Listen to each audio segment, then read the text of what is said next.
Green. Holy moly. Great job! Yeah! This guy. Hell yeah. Great job, man. Now we got a crash. Car spinning left and right. Buddy, let her rip. Rain like hell, baby. Come on. Oh my God, guys! Yes! Yes! Unbelievable. You guys are the best. Yes, yes, yes, yes! Oh, what a year.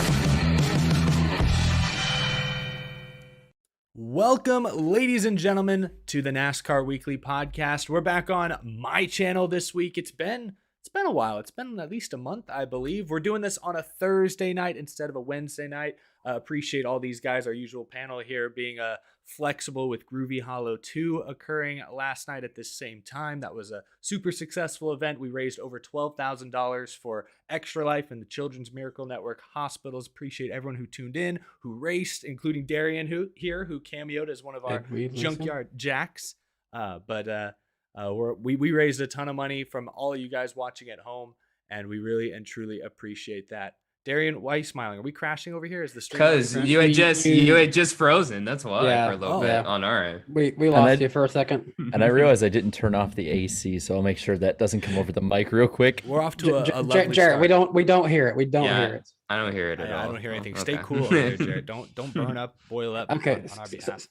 Side note, that's just ironic, and I'll say this. Claudia even mentioned during dinner tonight, she's like, does Jarrett really think he's gonna get like the AC coming? Like she's scared that Jarrett's getting hot for him to sacrifice of nothing, because we don't hear that. No, you can hear it on the Spotify version. Trust me. How's it any different than what we hear now? Yeah, I don't know how. It's different. Trust me. I edit the Spotify version every week, and it's. Well, it's all good, Eric. We can see it now. We can see it. Well, I apologize for freezing. I don't know what happened there, but what I was saying was thank you to everyone who supported Groovy Hollow 2 and Extra Life last night. We're doing the podcast on a Thursday, just 3 nights before the Championship 4 field will be set at Martinsville. But before we talk Martinsville, we've got to talk Homestead Miami Speedway. Kyle Larson, no longer championship eligible, at least as far as the Drivers' Championship is concerned, still eligible for the Owners' Championship.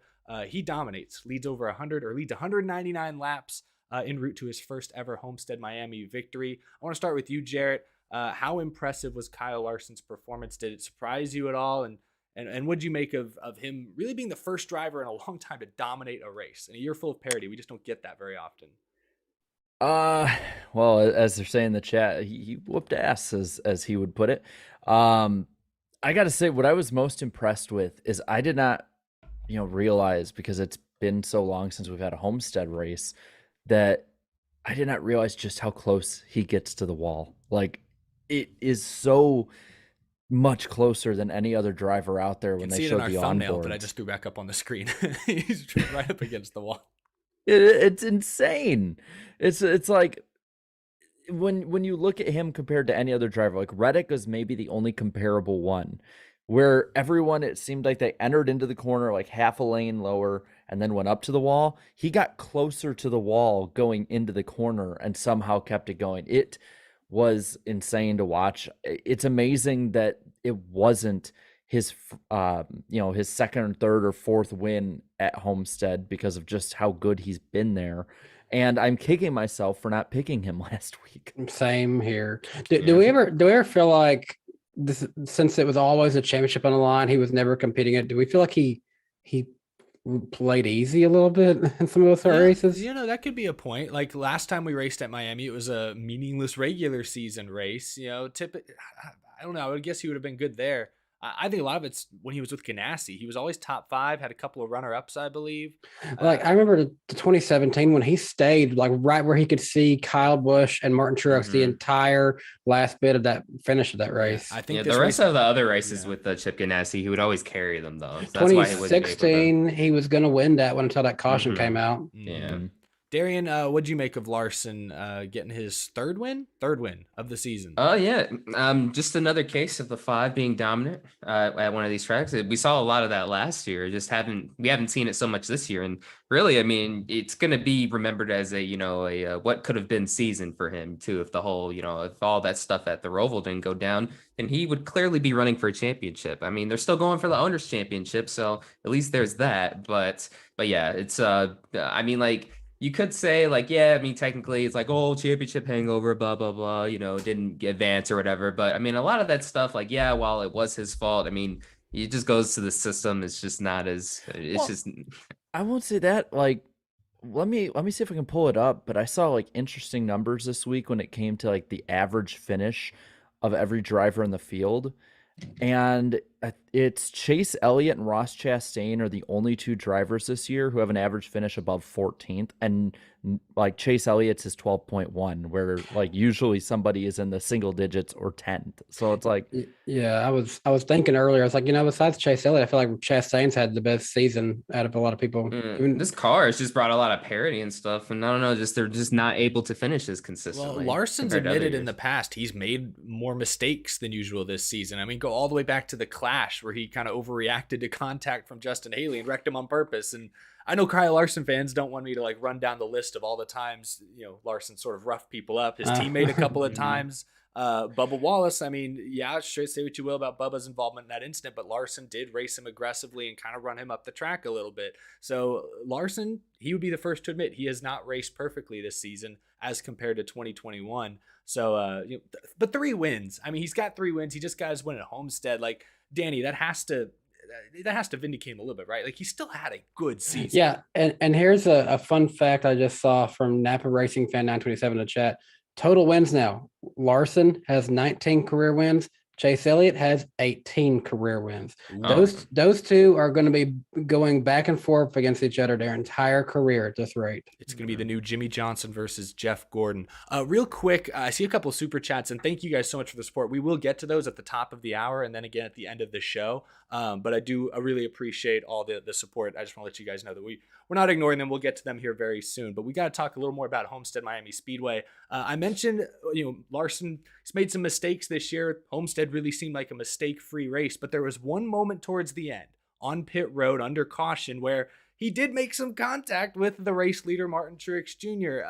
Darian, it sounded like it was on Truex. He kind of missed his box. Mm-hmm. Sun was in his eyes, braked a little late, got run over. But I don't know. What did you make of that scenario? It's a weird way to lose a race if you're Martin Truex Jr., right?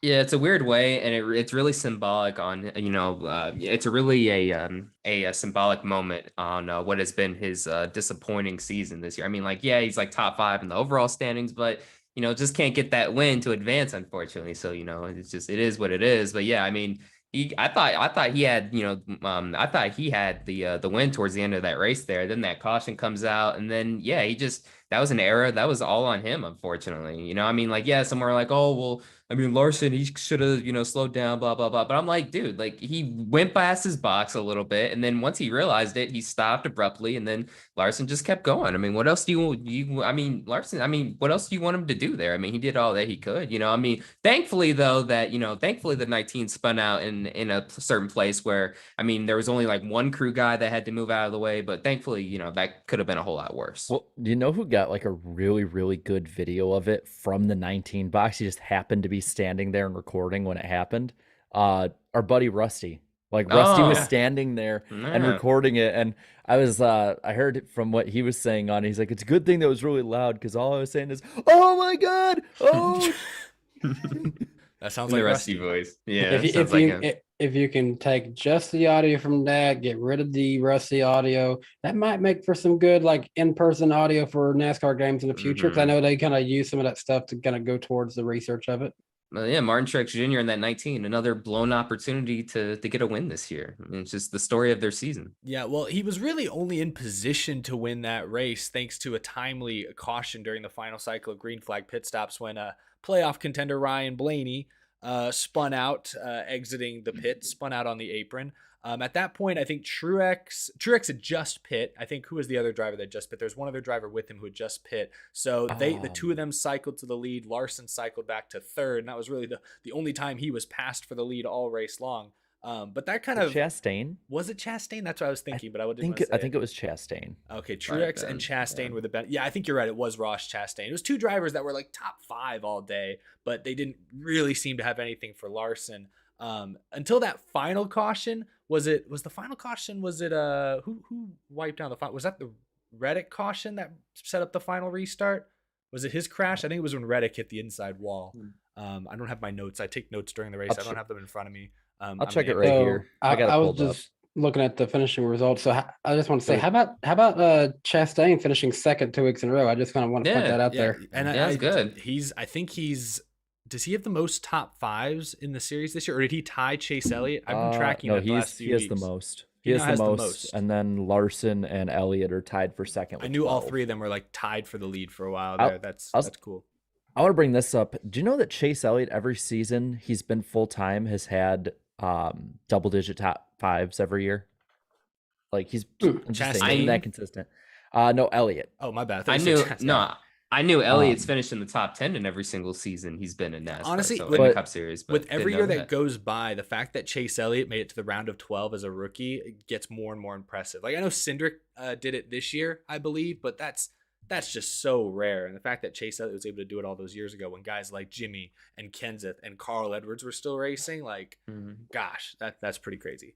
It was Reddick, by the way, who was the final caution. Yeah, that final caution, if that doesn't happen, if Reddick doesn't hit the inside wall, Martin Truex Jr. might have won this race.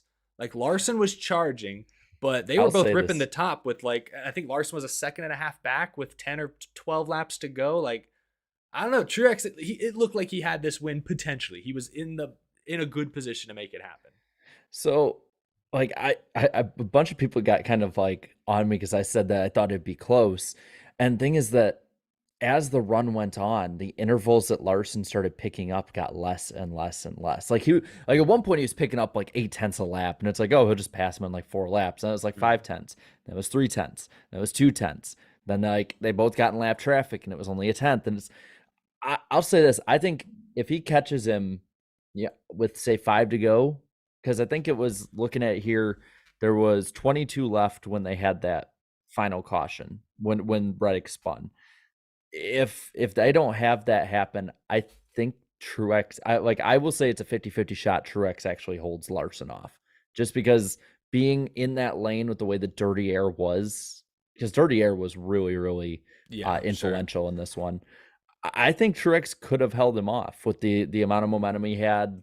He was the only one who was able to actually have speeds that were similar to Larson, even though I saw on Racing Analytics that had it went green the entire way, Larson would have won by 2.5 miles. So, well, yeah, he was gone, man. Nobody's challenging him that day. I do got to say, if you were me for like a few minutes, you thought that Truex did win because I checked the NASCAR app, and I guess I checked the NASCAR app after I'd already checked it before. There's this glitch. If you don't close out the NASCAR app, it will keep exactly who you last saw in the running order, but it will update all of the laps and everything else. So I looked at my app and it said that Truex had won by like over a second. And I was like, oh, well, congratulations, 20 winners. Tweeted that out and boom, my notifications took off. That sounds like a NASCAR app thing to happen. Their app. Speaking of the NASCAR app, I was using it to look up the finishing results. And I wanted to make a mention of this. Martin Truex Jr. was leading, spun out on pit road, got spun out, got wrecked on pit road, still drove his way back in those final like 10 laps or so to finish 6th. So he was a man on a mission. Also want to mention Brad Keselowski in the top 5 and AJ Allmendinger finishing 3rd. That colleague team. He has been really good here towards the end of this season. We've talked about Justin Haley with how the top 10, top 15s he's been consistently picking up lately. But one thing I want to mention was Larson wins the race. He's not, as a driver, he's not eligible for the championship. Chastain finishes 2nd, best finishing playoff driver. The next best finishing playoff driver was Denny Hamlin, all the way down in 7th, which is about where he ran most of the day, but didn't collect many stage points, kind of worked his way up there towards the end. Were you guys surprised at all that kind of the playoff drivers, I know Blaney had some speed, spun out, But were you guys surprised that some of the not more playoff drivers were in contention for the win? Not for this track specifically, because when you look at some of the guys who were out, guys like a Kyle Larson, some of those guys, you're like, oh, well, I mean, we've seen at the beginning of these playoffs, non-playoff drivers win before. So I figured it would happen again, that it would be likely to happen again this weekend. Because I mean, yeah, Truex, he's not in the playoffs anymore. Larson's not in the playoffs. Who's someone? I mean, like AJ Allmendinger, he like shows up like every now and then too. So yeah, some of those runs didn't surprise me though. I probably would have been more surprised if we saw more of these playoff guys running up front consistently. But I mean, certain guys like a Chase Briscoe, like yes, I would love him to make the championship 4 off of chaos alone. But I mean, I don't know. I didn't think he would have a whole lot of stuff for them this weekend.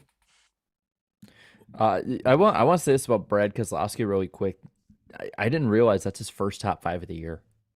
Yeah, it's been a long year. Wow, really? Long learning year for that team. Man.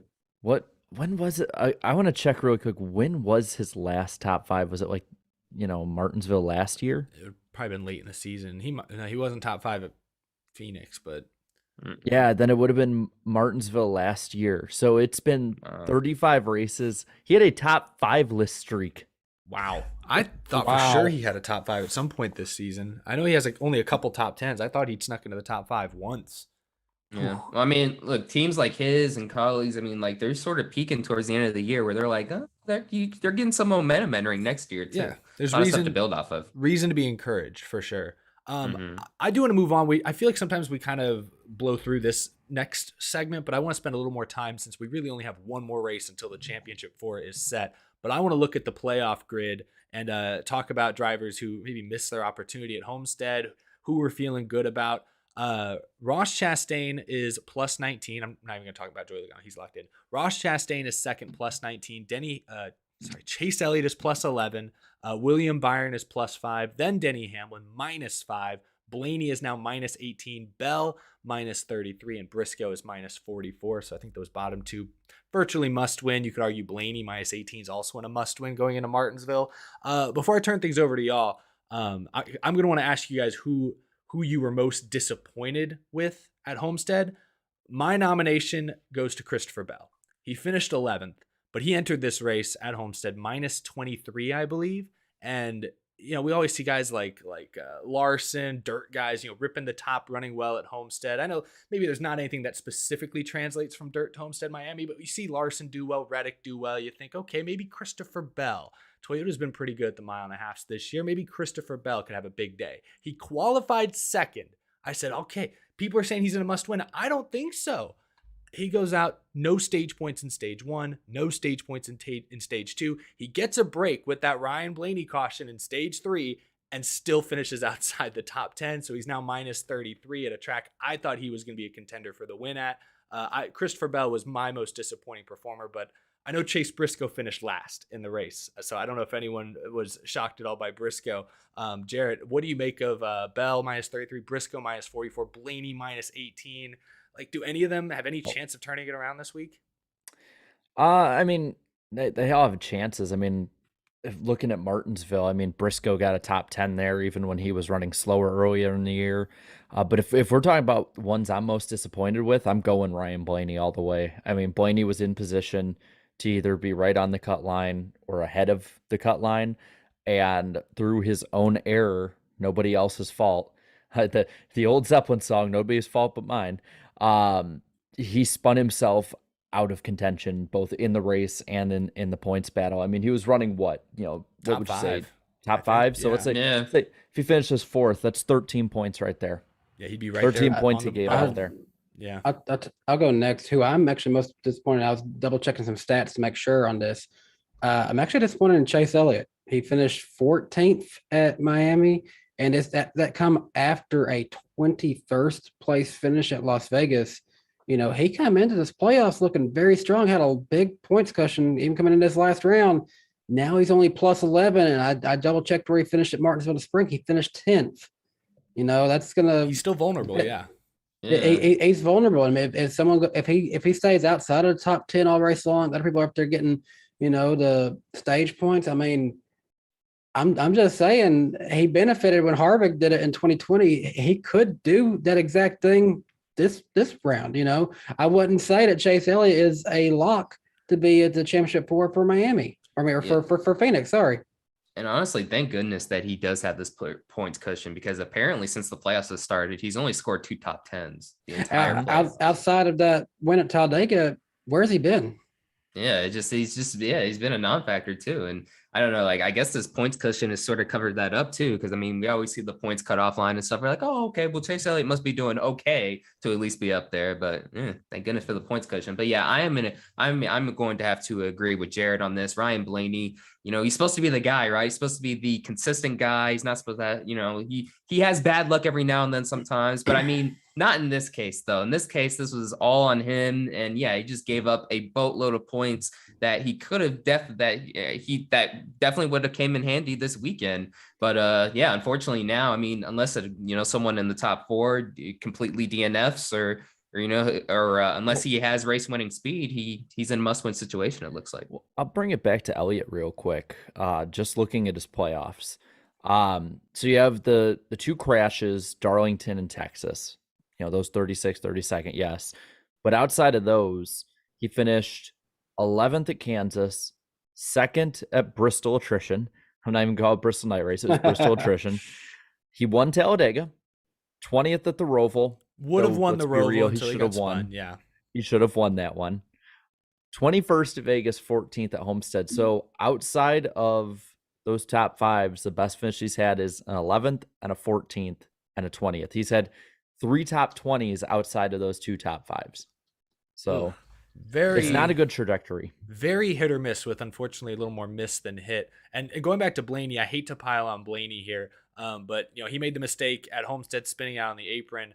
Remember, he also spun out late while running inside the top 5 at Las Vegas. So both of the first 2 races this 2 round, weeks in a row, he's had a chance to. I mean, he'd be above the cut line. And now the Vegas one, going back, he might have. I can't remember if he had a flat tire. I don't think he did. I think the car just snapped loose on him racing for position, and he hit the inside and outside wall. So he's left points on the table this round, and maybe the car's not set up exactly right, a little unpredictable. Who knows? But it kind of feels like it's on the driver, and you wonder if there's extra pressure sitting in. One Penske car is already through to the championship race. Logano, kind of the veteran of that organization now. It's kind of weird to talk about Joey Logano being the cagey veteran of an entire team, but he is. And Blaney expects to be that guy, and he just right now, too many mistakes in this round to make it possible. But also what adds more pressure to that too is, remember, Penske made a ton of changes during the offseason with all 3 of their teams, with the crew chief swaps, the team swaps, that sort of thing. No. And it was intended, one of those intentions was to, to try and help make Blaney a championship driver. And I don't know, he just made his opportunity slipping away, it looks like.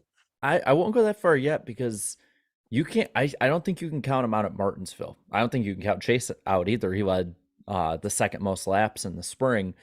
But when you look at the last, Jesus, you look at the last 7 races for Blaney here since 2019 at Martinsville, 4th, 5th, 2nd, 11th, 11th, 4th, with 4 of those races having 34 laps led, 36 laps led, 157 and 5 in the most recent. So well, did he qualify on the pole here in the spring? I can't remember. I think he did. Spring of 2020. Did he not this year? Who's on the pole this year? I thought he was this year too. Maybe I'm mistaken. I can pull that up really quick. The pole sitter for that one was Chase Elliott. Oh, really? I don't remember that. I remember Cole Custer qualified like 5th or something out of nowhere. So looking at the spring race again, that was 400 laps. 185 were led by Chase Elliott and 212 by William Byron. Yeah, and you look at who's still afloat. Hamlin, great short track racer. He's -5. Ryan Blaney, you just talked about all his Martinsville success, -18. Christopher Bell, I don't know if Loudon is that similar to Martinsville. Maybe not. It's like a bigger Martinsville in some ways, but we know how great he is there. I wouldn't count him out. And then you mentioned Byron +5, Elliott +11. Like everyone on that bubble is really good at Martinsville. So while the racing may not be great, we'll talk about that later in the show, I'm sure. The points battle, I think, is going to be really interesting. We do have to mention Chase Briscoe before we kind of start to move on a little bit, because he is last in points, and he finished last at Homestead, just hit the wall. And I don't know, everything broke after that. It was one of those, like, we're supposed to be here moments that they just totally missed. He ran like 26 before hitting the wall. It was an unfortunate look, I would say, for the 14 team. It it was a good story to see him go this far, but that's about all it can be. Now watch some shenanigans happen. Blaney makes up that 18-point gap. Briscoe, who won there in the spring, wins Phoenix. Blaney, without a win, could get the championship. Yeah, so we can still get chaos through that. But yeah, I mean, like after Vegas, I was like, oh, maybe they have a shot here. Yeah, he finished but now, fourth or fifth at Vegas. He was in the top 5. He was competing for the lead at one point too. But yeah, look, it was a feel-good story to see a team not perform as well, make it this far. But yeah, I don't think it's gonna happen now. They're definitely in a must-win scenario. But hey, at least William Byron's +5 after the season he's had this year. Yeah. I like the way this is pointing for William Byron. I said I was disappointed with Chase Elliott's run. I'm actually starting to think that the 24 team has come to life at the right time. Yeah, they faded a little bit in this race. Like he was second or third in both stages, and then where did Byron finish? He finished like 12th or 13th. He faded out of the top 10 at the end. 12th. He ended up 12th. That definitely a letdown after a very dominating race last year, but Yeah, going back to Martinsville where they dominated. Something that's not going to be on as many people's radars, but Kyle Larson and the 5 team have qualified for the owners' Final Four. By the way, wow, could still win a championship. You could have 2 champions that way. You could still have 2 champions and a winner of the race and have 3 cars doing a burnout. I like that idea. I hope. I guess we haven't been in a situation where an owner's champion was not like the champion, so we haven't seen this happen yet. So we don't even know if they would do a burnout. I guess they would. They should. Maybe just have the crew and the team run out on the track with and raise a flag or something. Like that makes sense. That would be awesome. I'm sorry, that would be. I would love to see down that straightaway at Phoenix 3 cars doing a burnout. Have winless Ryan Blaney doing a burnout with Kyle Larson finish second to if Chase Elliott or Ross Chastain didn't make it, and have all 3 of them doing a burnout because that one person that didn't make it won the race. That would fit 2022.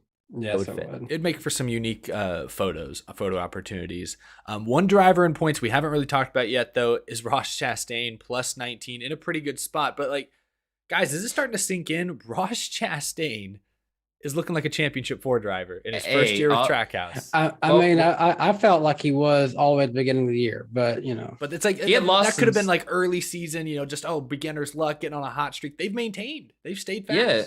I mean, I thought they had lost some steam towards the beginning of the playoffs too, just as the playoffs were about to begin and stuff. But yeah, I mean, where's all this talk about, oh, he's not gonna win a championship driving that way now and stuff from certain people. Well, I even thought that for a brief moment during the season as well. But I mean, he raced Denny Hamlin pretty hard in the closing laps too, and I thought Denny Hamlin would finally stick up for himself a little bit, but it just seems like Chastain can do what he wants apparently. Yeah, I don't know. It feels like everyone's kind of forgotten about all the the mess of the beginning of the season. I don't know. It's like he had the right strategy: race like a jerk early on, get all your wins, make people angry, fine, and then then they'll forget about it. Yeah, race clean for a few months, and they'll forget about it.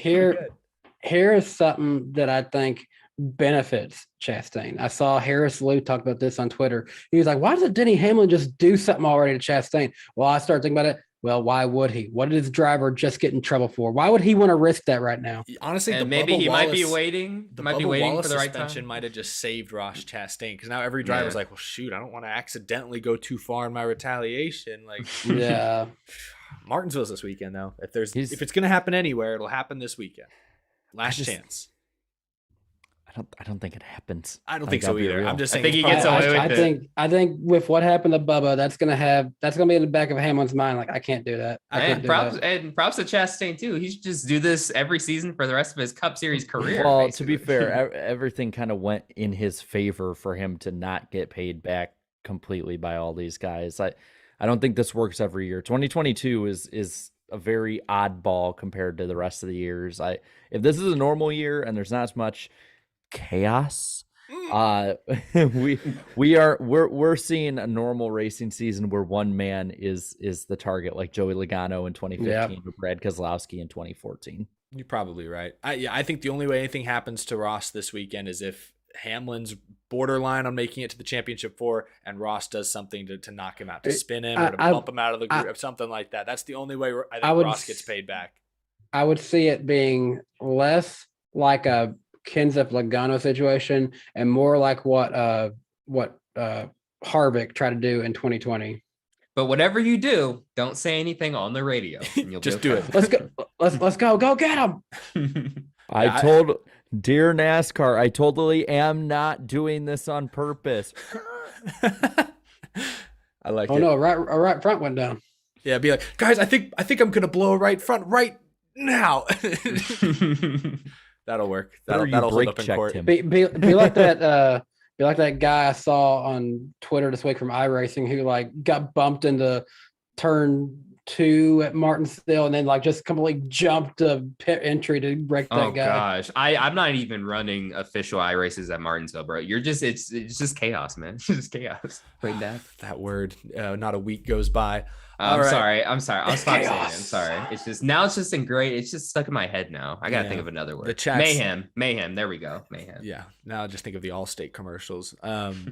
Well, before we get to the famous iceberg poll, why don't we talk about the TV ratings? This was an interesting week. A lot of people were looking closely at the TV ratings because this race went almost head-to-head directly against Formula One's U.S. Grand Prix in Austin, Texas. I think that race went green or lights out, I guess, 20 or 30 minutes after the Cup race went green, It and then did. ended about an hour before the Cup race ended, as is natural. But the Cup race got a 1.42 rating, which is 12.6% higher than last year's race on this same weekend. It was a different track. I don't remember what the this race was last year. Was it? It wasn't Texas. Was it Vegas? It was Kansas. Kansas. It was Kansas. Yeah. So 12.6% higher than Kansas, but that race was on cable, NBCSN. This one was on NBC. 2.31 million viewers, which is also 10% higher than Kansas last weekend on cable. Fine, but you expect to beat cable races. 425,000 viewers fit the 18 to 49 key demo, roughly 18%. F1, as is pretty consistent, hit 32% of their viewers in this key demo. Oh wait, That's were we actually lower. Were we talking about like what race went up against the F1 race last year? I was Yeah, looking it at was the same weekend. Oh, was it okay, yeah, Kansas, yeah, that was right.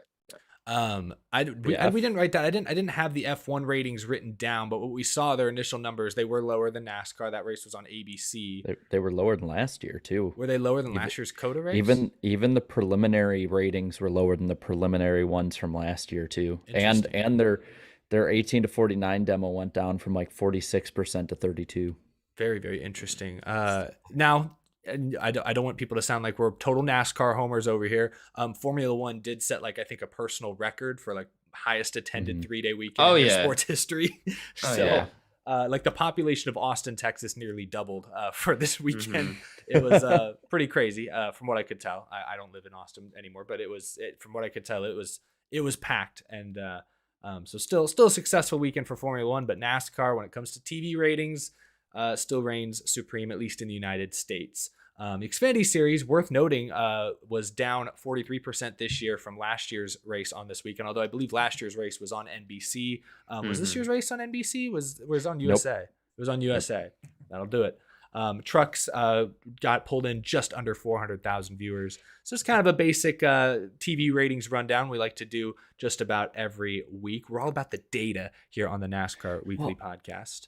You know what was, because I talked to IDK, he was at the Homestead race, and he was saying that it was like, especially Saturday, and the overhead showed it was like a ghost town there. Attendance. Nobody was at and that's crazy because they had trucks and Xfinity back. I understand it's not the Cup Series, but man, 2 races. So, the same yeah. day. You know, he lived right near there a lot, and he had said that basically there's just, without the finale, like Homestead and Miami in general, there's just no hype built up around it. And it's like they got to get the finale back there and you'll see everyone fill back in again. So it was because even the Cup race, when they showed the overhead, it was like the center was full and then the rest was super patchy. So yeah. I don't know what the attendance is there now, but I bet the attendance for Sunday's race was probably 40K. Maybe the grandstands hold 40K. So it was less than 40K. I wasn't sure if they still held a little more than 40K. Well, remember they taken out some seats too, and I remember IDK sending me a picture of like where we had sat in 2019. Yeah, they're completely gone now. I don't even know what is that, like the old structure of the seats that are still there or something. They have like, I think people it's kind of like Charlotte, I think, where like people live in some of those like condominium complexes on it, so they have to leave the structure there. Because you don't want to like just be like, all right, y'all better get Just out. evict you're not everyone. out." Yeah, evict everybody. But Honey, yeah. wake up! I hear a bulldozer. Get the dozer. But yeah, no, F1's definitely for their US Grand Prix, the at the track atmosphere definitely took the W, but obviously the ratings, I mean, look, NASCAR is always going to be king when it comes to the ratings, of course, whenever they go head to head. But Was yeah, this F1 definitely trying to flex their muscle, though. They're definitely trying. F1. This was F1's first US race since last year's COTA race, right? So it's been a year. No. They raced in Miami earlier this season. Oh, did they? Oh, I forgot. Yeah, about yeah. that. And then there's supposed to be 3 US Grand Prix next year, which I'm a little worried about oversaturation, but because they did that in the 1980s. Oh yeah, that's and right. it really didn't Vegas. work out. Vegas next year will be in like late November, right? Yep. Oh boy. After NASCAR.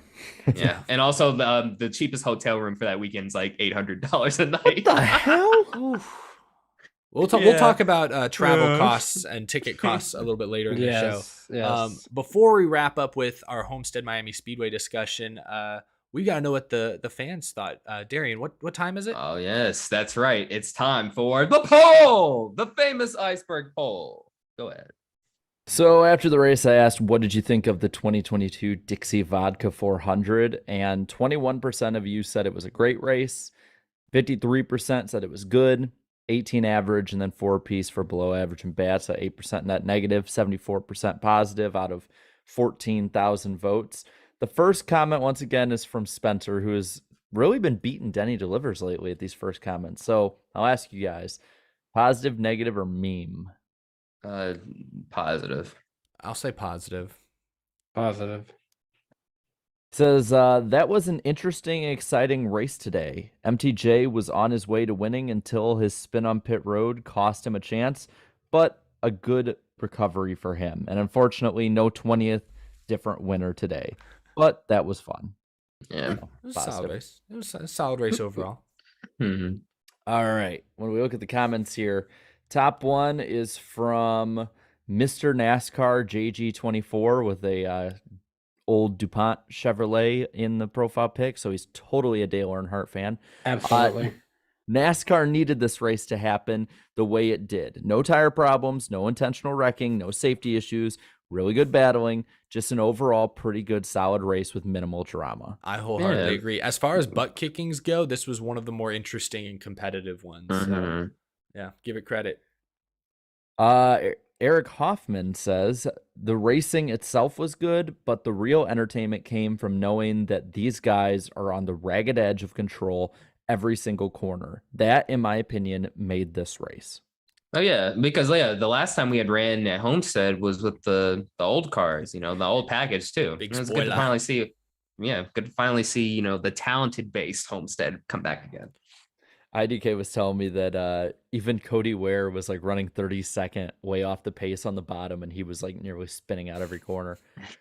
And speaking of guys in the back, the NBC didn't cover spinning out. It was Ty Dillon who actually spun out. He was actually running like only like 2 or 3 seconds ahead of Larson, and he spun off the track, and NBC didn't catch it. He didn't even talk about it. He's not a playoff driver. You can't talk about him. Well, from what people said, like that were at the track watching him, he just drove out of the grass straight back onto the front stretch while the leaders were coming by.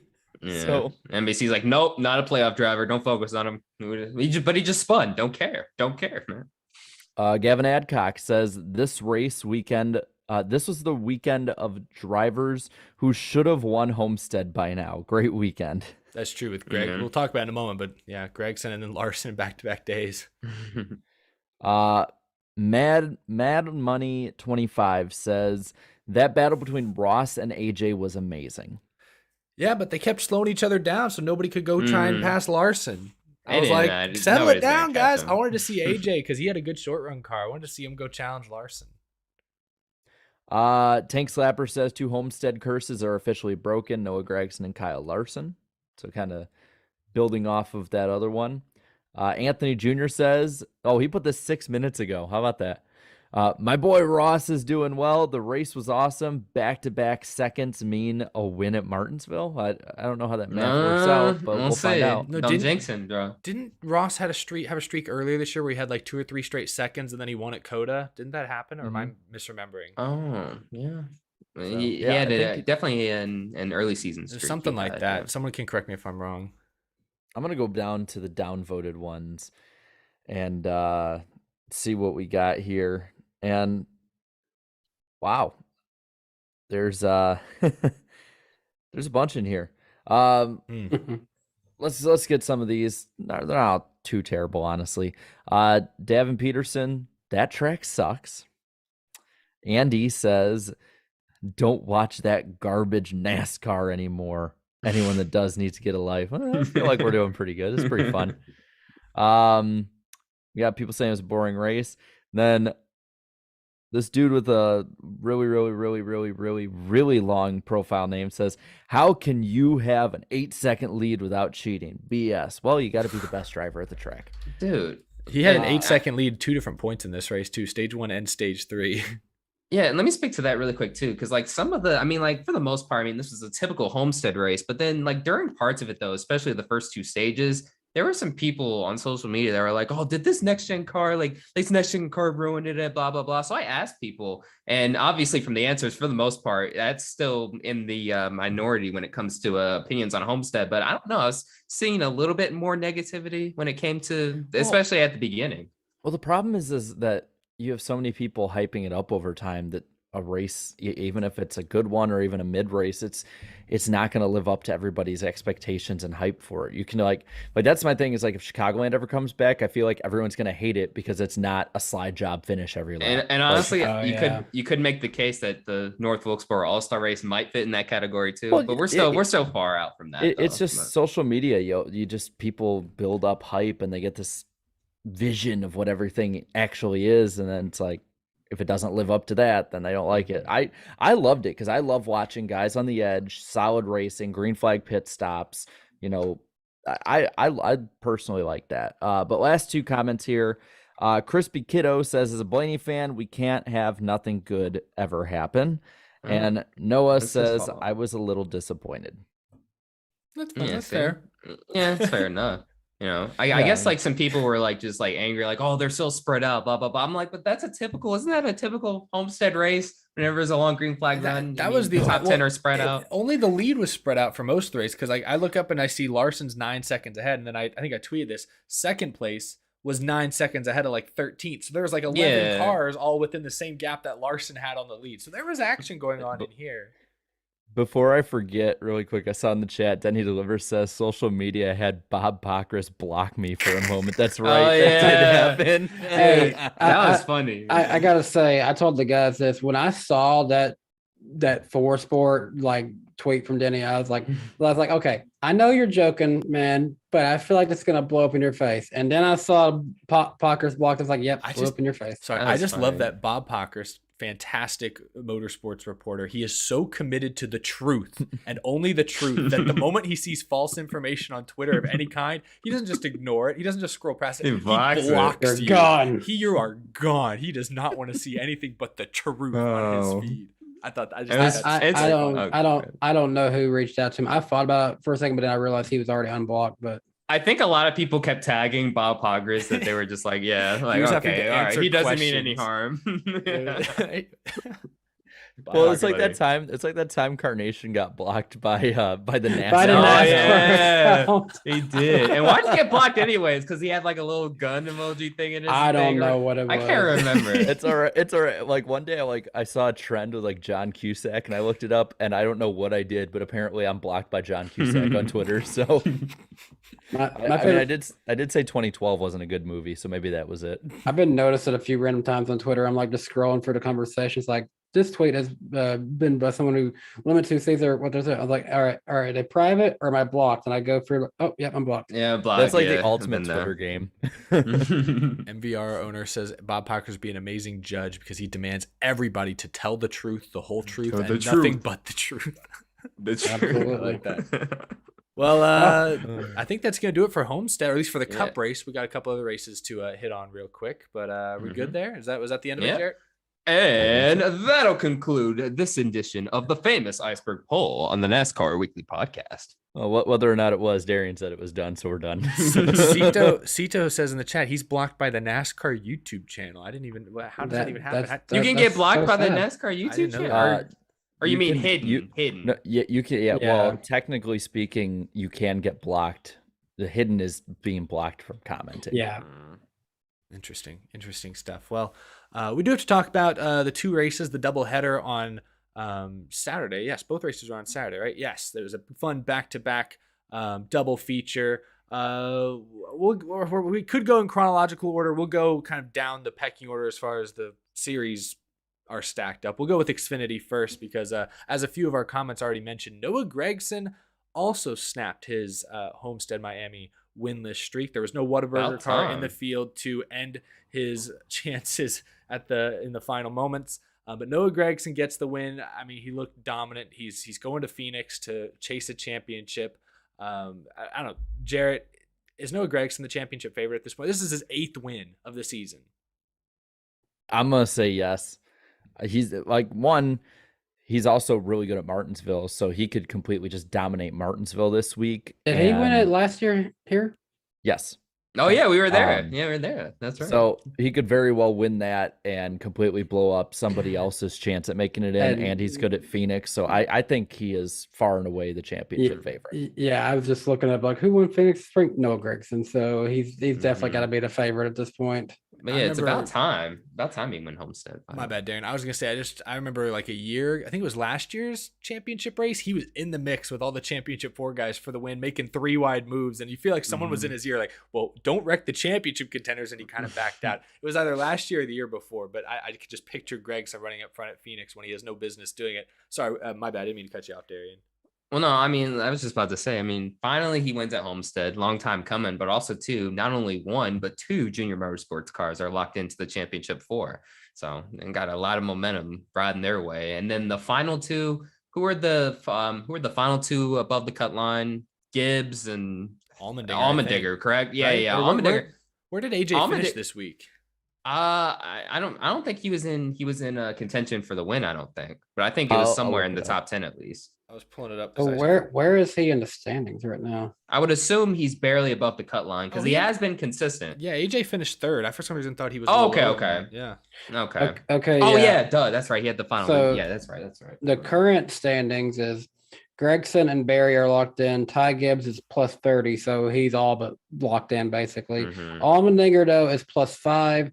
Allgaier is minus 5, and Austin Hill is minus 7.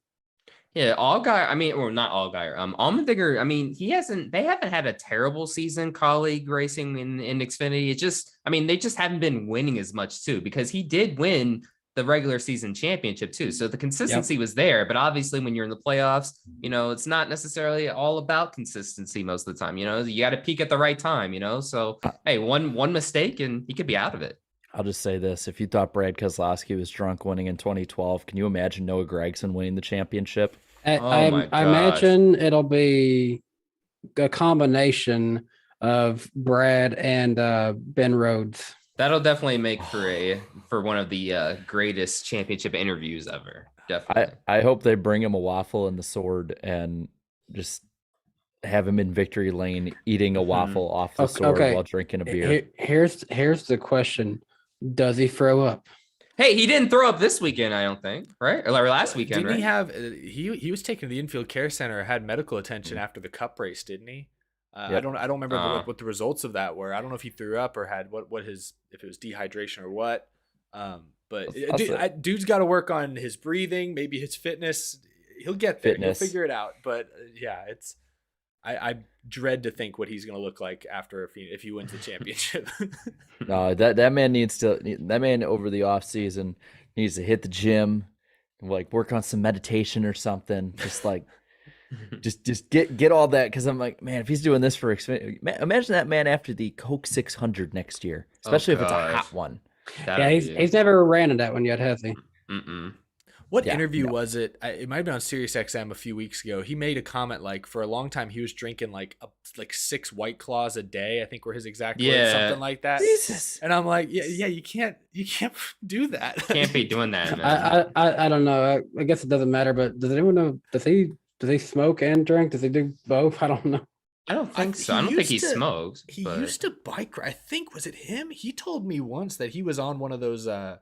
I think there's a lot All of drivers times. that work out with like Josh Wise and some of like people like that. Oh yeah, he used to ride the bike a little Yeah, bit I there think he for was a part while. of that. I don't know if he still is. If he is, he probably needs to, maybe not skip out on as many sessions. I don't know what it is, but Yeah, I I'm think- not trying to make fun of the guy. Obviously, a lot of it is No. just I don't know. he's so I think amped I- up. Well, He's so here's into a the moment.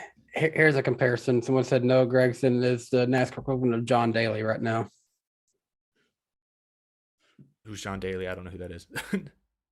He's the big golfer dude that Mhm. drinks and gambles and smoke. Oh. You know the meme of the big golfer dude with the beard looking at That's like, him. smoking a cigar in front Okay, of Tiger Woods. I've seen Yeah, the name. his- I didn't he- know who he- that was. He has said on record that he has had diets before that have consisted of just nothing but sodas and candy bars in his life. Like that's it. See, yeah, I like that. I've gotten- Who is this guy? I've- Get I've him gotten behind the back wheel of the on- car. I've gotten back on working out and like eating right and stuff in the last couple weeks, especially with that marathon and all. And I'm just thinking about that. And I'm just thinking, man, what does that do to your gut as soon as you do anything active? And it's like, I would like, I'll be real. Like if I was having 6 White Claws, that's like the I don't know equivalent how of many he drinking, said. like, It was a surprising number. yeah, that's like the equivalent of drinking like, Yeah, one they're very normal light. beer and a water. Like that's like drinking like 6 Milwaukee's Best. So I don't know, man. I'd said that after the Cup race when I was streaming. I was just like, the dude needs to like legitimately get on. He doesn't even have to get on like a workout regimen, just something that can get him into a normal routine of not basically passing out or throwing up after every race, because Yeah. like he's not gonna last in Cup doing this. Like it's just I don't think it's feasible. You can't do that often. Maybe it'll be trial by fire. Hear about like basketball players, playing their way back into shape. Mhm. Maybe that works out in the long run. I don't know. Well, See, yeah, go ahead. Yeah. Oh, I guess one final thing too. I mean, I've heard some of the arguments like, be like, oh, well, he ran some Cup races in this next gen car already, but I'm like, yeah, not full time though, not week to week. So be interesting to see how he manages that going forward. Yeah. Well, I feel like that's probably enough conversation on Noah Gregson's diet. In conclusion, yes, he is I probably didn't the expect championship us to do favorite. that. Yeah. We're very analytical on Yeah, I everything. don't know how we got onto that topic. I think he just because he throws up all the time. I feel like it's inevitable. Yeah. He didn't this week. though. There you go, progress. Who was it when he filled in for Bowman? Bowman tweeted at him like, "Hey, just keep my car." puke in Yeah. my car. Yeah.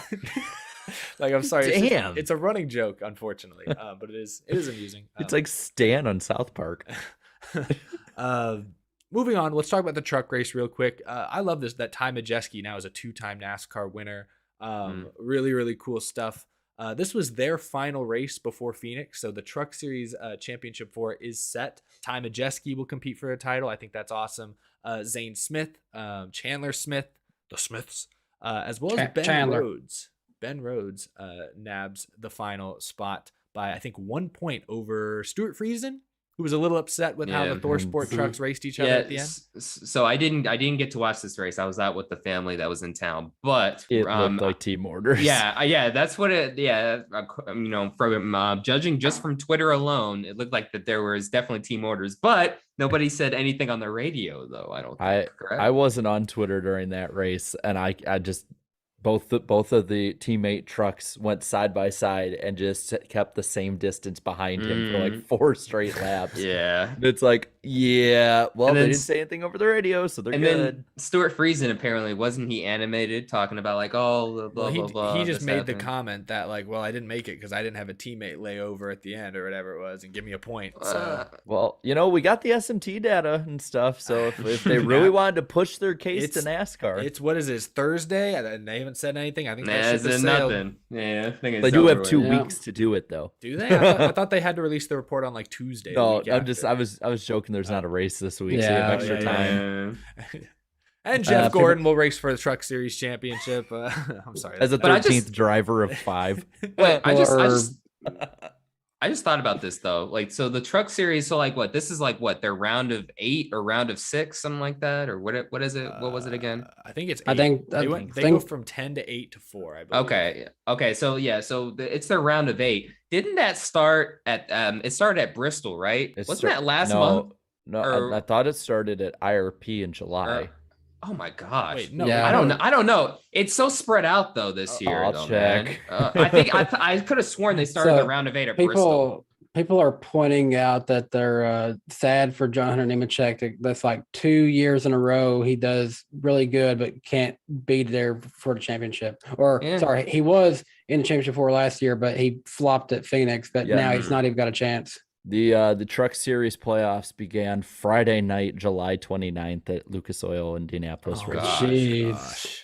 Oh my goodness. So might have to tighten that up over time, and maybe instead of making it 4 months, we make it like 2.5. a little more Yeah, reasonable. See, depending on like you got guys like Matt Crafton who've been in a Truck Series forever. He probably enjoys lots of vacations and family time. Oh like- yeah. Yeah, it must be great for him. Yeah, to experience that. But yeah. No, that's crazy. I'll say this: those guys left. I think Ty Majeski might be the favorite. Maybe. I don't know what their results all were at Phoenix. Off the top of my head, I did not look it up, but I feel like that those are 4 really good. I feel like Ben Rhodes is probably the weakest of the 4. I feel like But he won the championship last year. I know so- what exactly. So you still have to give him respect. I just feel like the Smiths have done the most winning this year. Majeski seems to have come on strong here in the second half. During these 4-month-long playoffs. But yeah, like you just said, Danny, you got to respect Ben Rhodes. He's been there, done that. He's the only. Or I guess no, it's 2 Thor Sports. You got a Front Row and a Chevy, a KBM. So all 3 manufacturers as well represented. I'll say And Front Row, do we know if they're going to? Are they still going to be having a team next year with now the DGR leaving and going different direction? They're their own thing, so I don't think that affects them. What is Zane has said he's doing a bunch of stuff. Is he going full? Is he staying full time with Front Row and Trucks? I know he's going to make some cup starts. I think so, and yeah. stuff. He's making some cup starts, but yeah, I think he should He's- continue to he's- stay full time in the lower series. real quick of these guys left, the Smiths and Rhodes and Majeski. Looking back at IRP, which is probably the most comparable one recently to Phoenix, Ty Majeski led 71 of the 207 laps Ooh. in that race. Did they even race at And- Phoenix earlier this year? Now that I'm thinking No. about it, they did not. Yeah, like they don't even Nope. think they raced at Phoenix. So And I'm looking at it here. Majeski was the one who was leading before the final big spree of cautions came out, and it was well on his way to a win, only for truck shenanigans to take it out of his favor. And then Chandler Smith wasn't in championship 4 last year, but he won the race last year, right? Yes, I don't. They just took it off. I'm pretty sure. Yes, Chandler Smith did win the race at Phoenix last year. I'm pretty sure.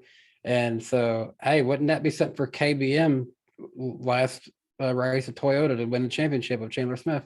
And Zane Smith has championship. This isn't his first championship for either. He's a young driver, but he's starting to get more experience under his belt in these pressure packed situations. So I think right now all 3 championship 4s are shaping up to be really interesting. Like Xfinity, Gregson's probably the clear favorite, but we know Gibbs, Allmendinger, even Josh Berry, maybe the feel good story of the bunch, could all get it done. And in trucks, boy, it looks like a toss up. You put Josh Berry in the right car on a track that races probably pretty similar to the tracks he grew up racing in late models. I mean, watch out for him. Exactly. Well, I think that's a good point. We're roughly an hour into the show. I think we're finally wrapped up with our Homestead Miami Speedway discussion. We've got a lot more coming up right around the corner. But first, it's time for a super chat stage break. Boy, that's such a tongue twister. If one of you guys wants to start a timer, I'm just going to go down the list. We've gotten a ton of great support already. Let's begin with Alex Luft. He sent 5, said, anyone see The Miz call out Dale Jr.?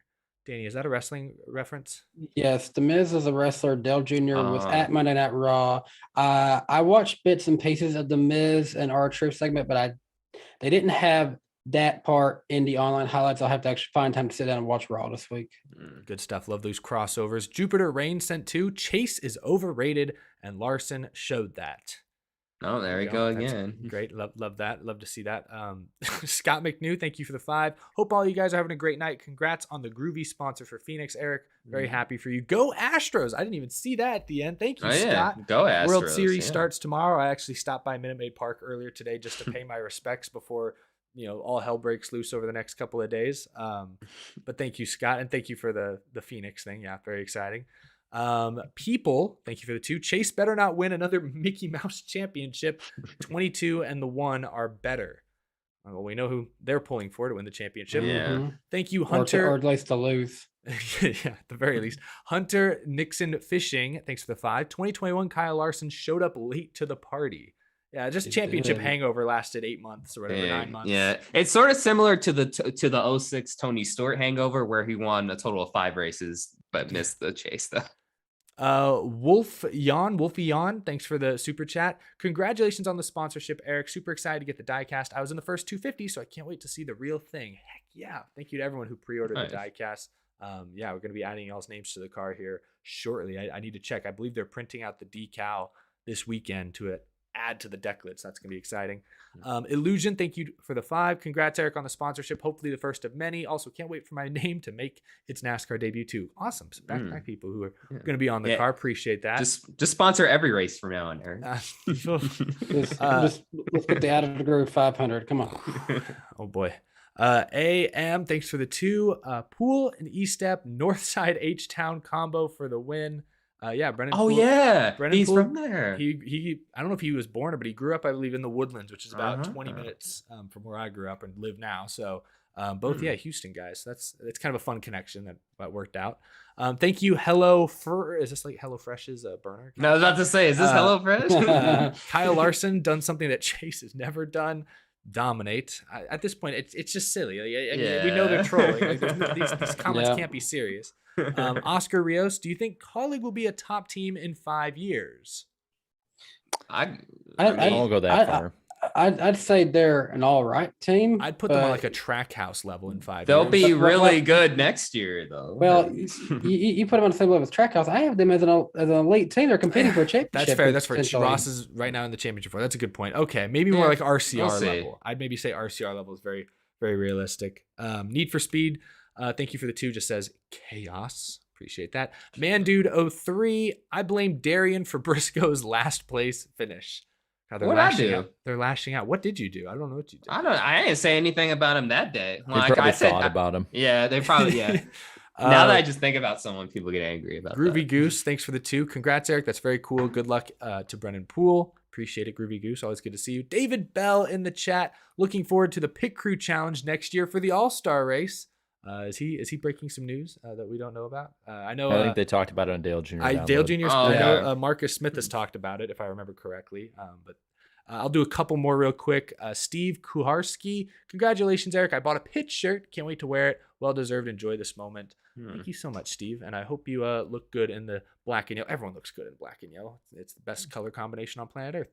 And one more I'll get to real quick from Antar Das. I want to thank you guys for all the videos. It makes my day a little bit better, especially when I'm having a bad day. Martinsville, and then he follows up with, Martinsville is going to be a mess. I like that. First, very nice comment. And then Martinsville is going to be a mess. But thank you, Antar Das. Really appreciate it. It probably will be. We'll see. We'll get to the rest. We've got a few more, but we'll get to the rest at the very end of the show. Thank you all so much for your support. We are seeing the comments as they come in, but we will react to them just past the 9 or 10 o'clock Eastern time mark. Thank you guys so much for the support. With that being said, we also have to thank our first sponsor of the night, Lionel Racing, the official diecast of NASCAR. You can order, or in some cases pre-order, your favorite driver's 2022 Next Gen diecast right now at lionelracing.com. That link is down in the description below. And be sure to check out the latest NASCAR Authentics wave at a Walmart near you. I got to start with Jarrett. Jarrett, is that your first Next Gen diecast? That looks good.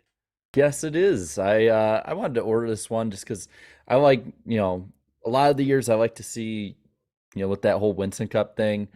And people are always like, oh, you got to do something for it. So I was like, oh, well, I found this Elite Chase Elliott diecast. I figured this would be great for the Lionel segment. I don't have a screwdriver yet that can get it out, but it honestly looks really, really good on the stand. Just come over to my house sometime. I got one for you.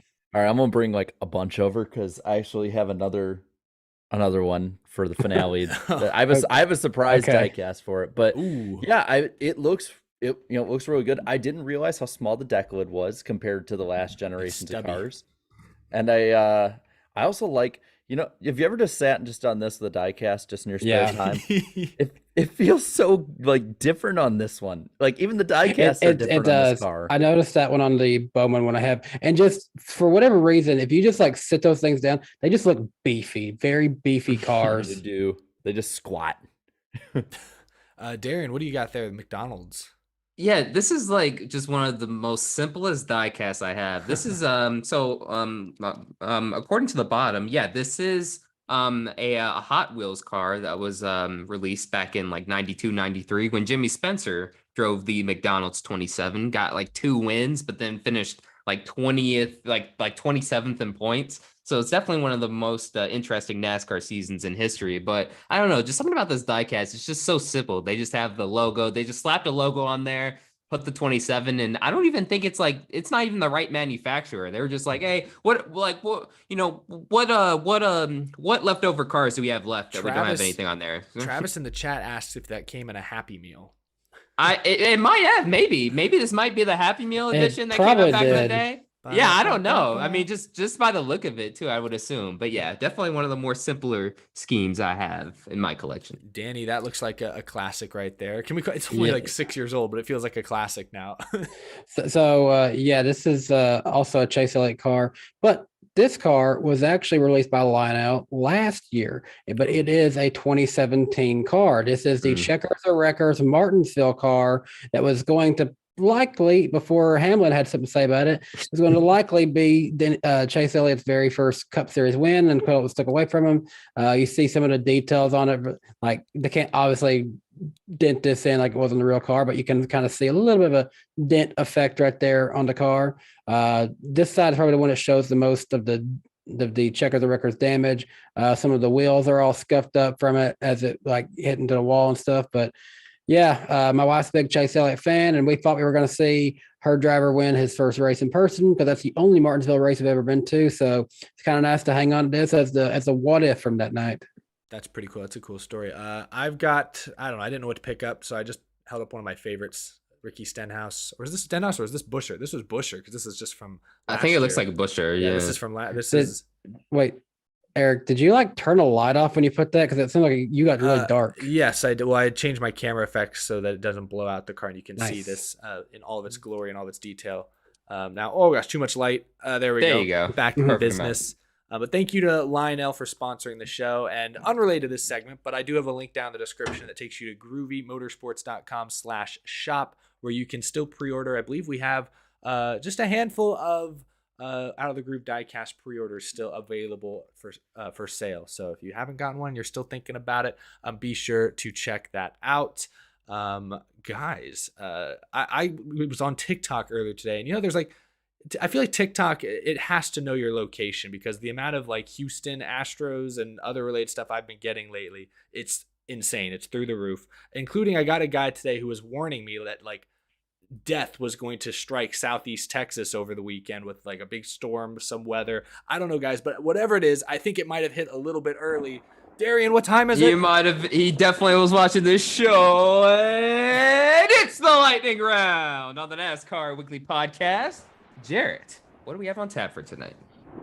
Oh, we got a little bit. First one, and this one surprised me, is that the new sponsor of Logan Paul's podcast is NASCAR. Mm-hmm. Mr. NASCAR himself? Yes. Wow. Tony Stewart will be making his first NHRA start this weekend at Las Vegas in a top alcohol dragster. So, and I read one thing that suggested he's like down to make more starts, assuming this one goes well. I don't know anything about drag racing, but good luck, I guess. I'll just spend the weekend with his wife. So, speaking of moving to different works or places for work, Luke Lambert will be moving on from JRM to be crew chief for Noah Gragson at Petty GMS. Yep. I like it. This one is crazy, and it did the rounds this week. The NASCAR Euro Series will race on ice next March in Finland.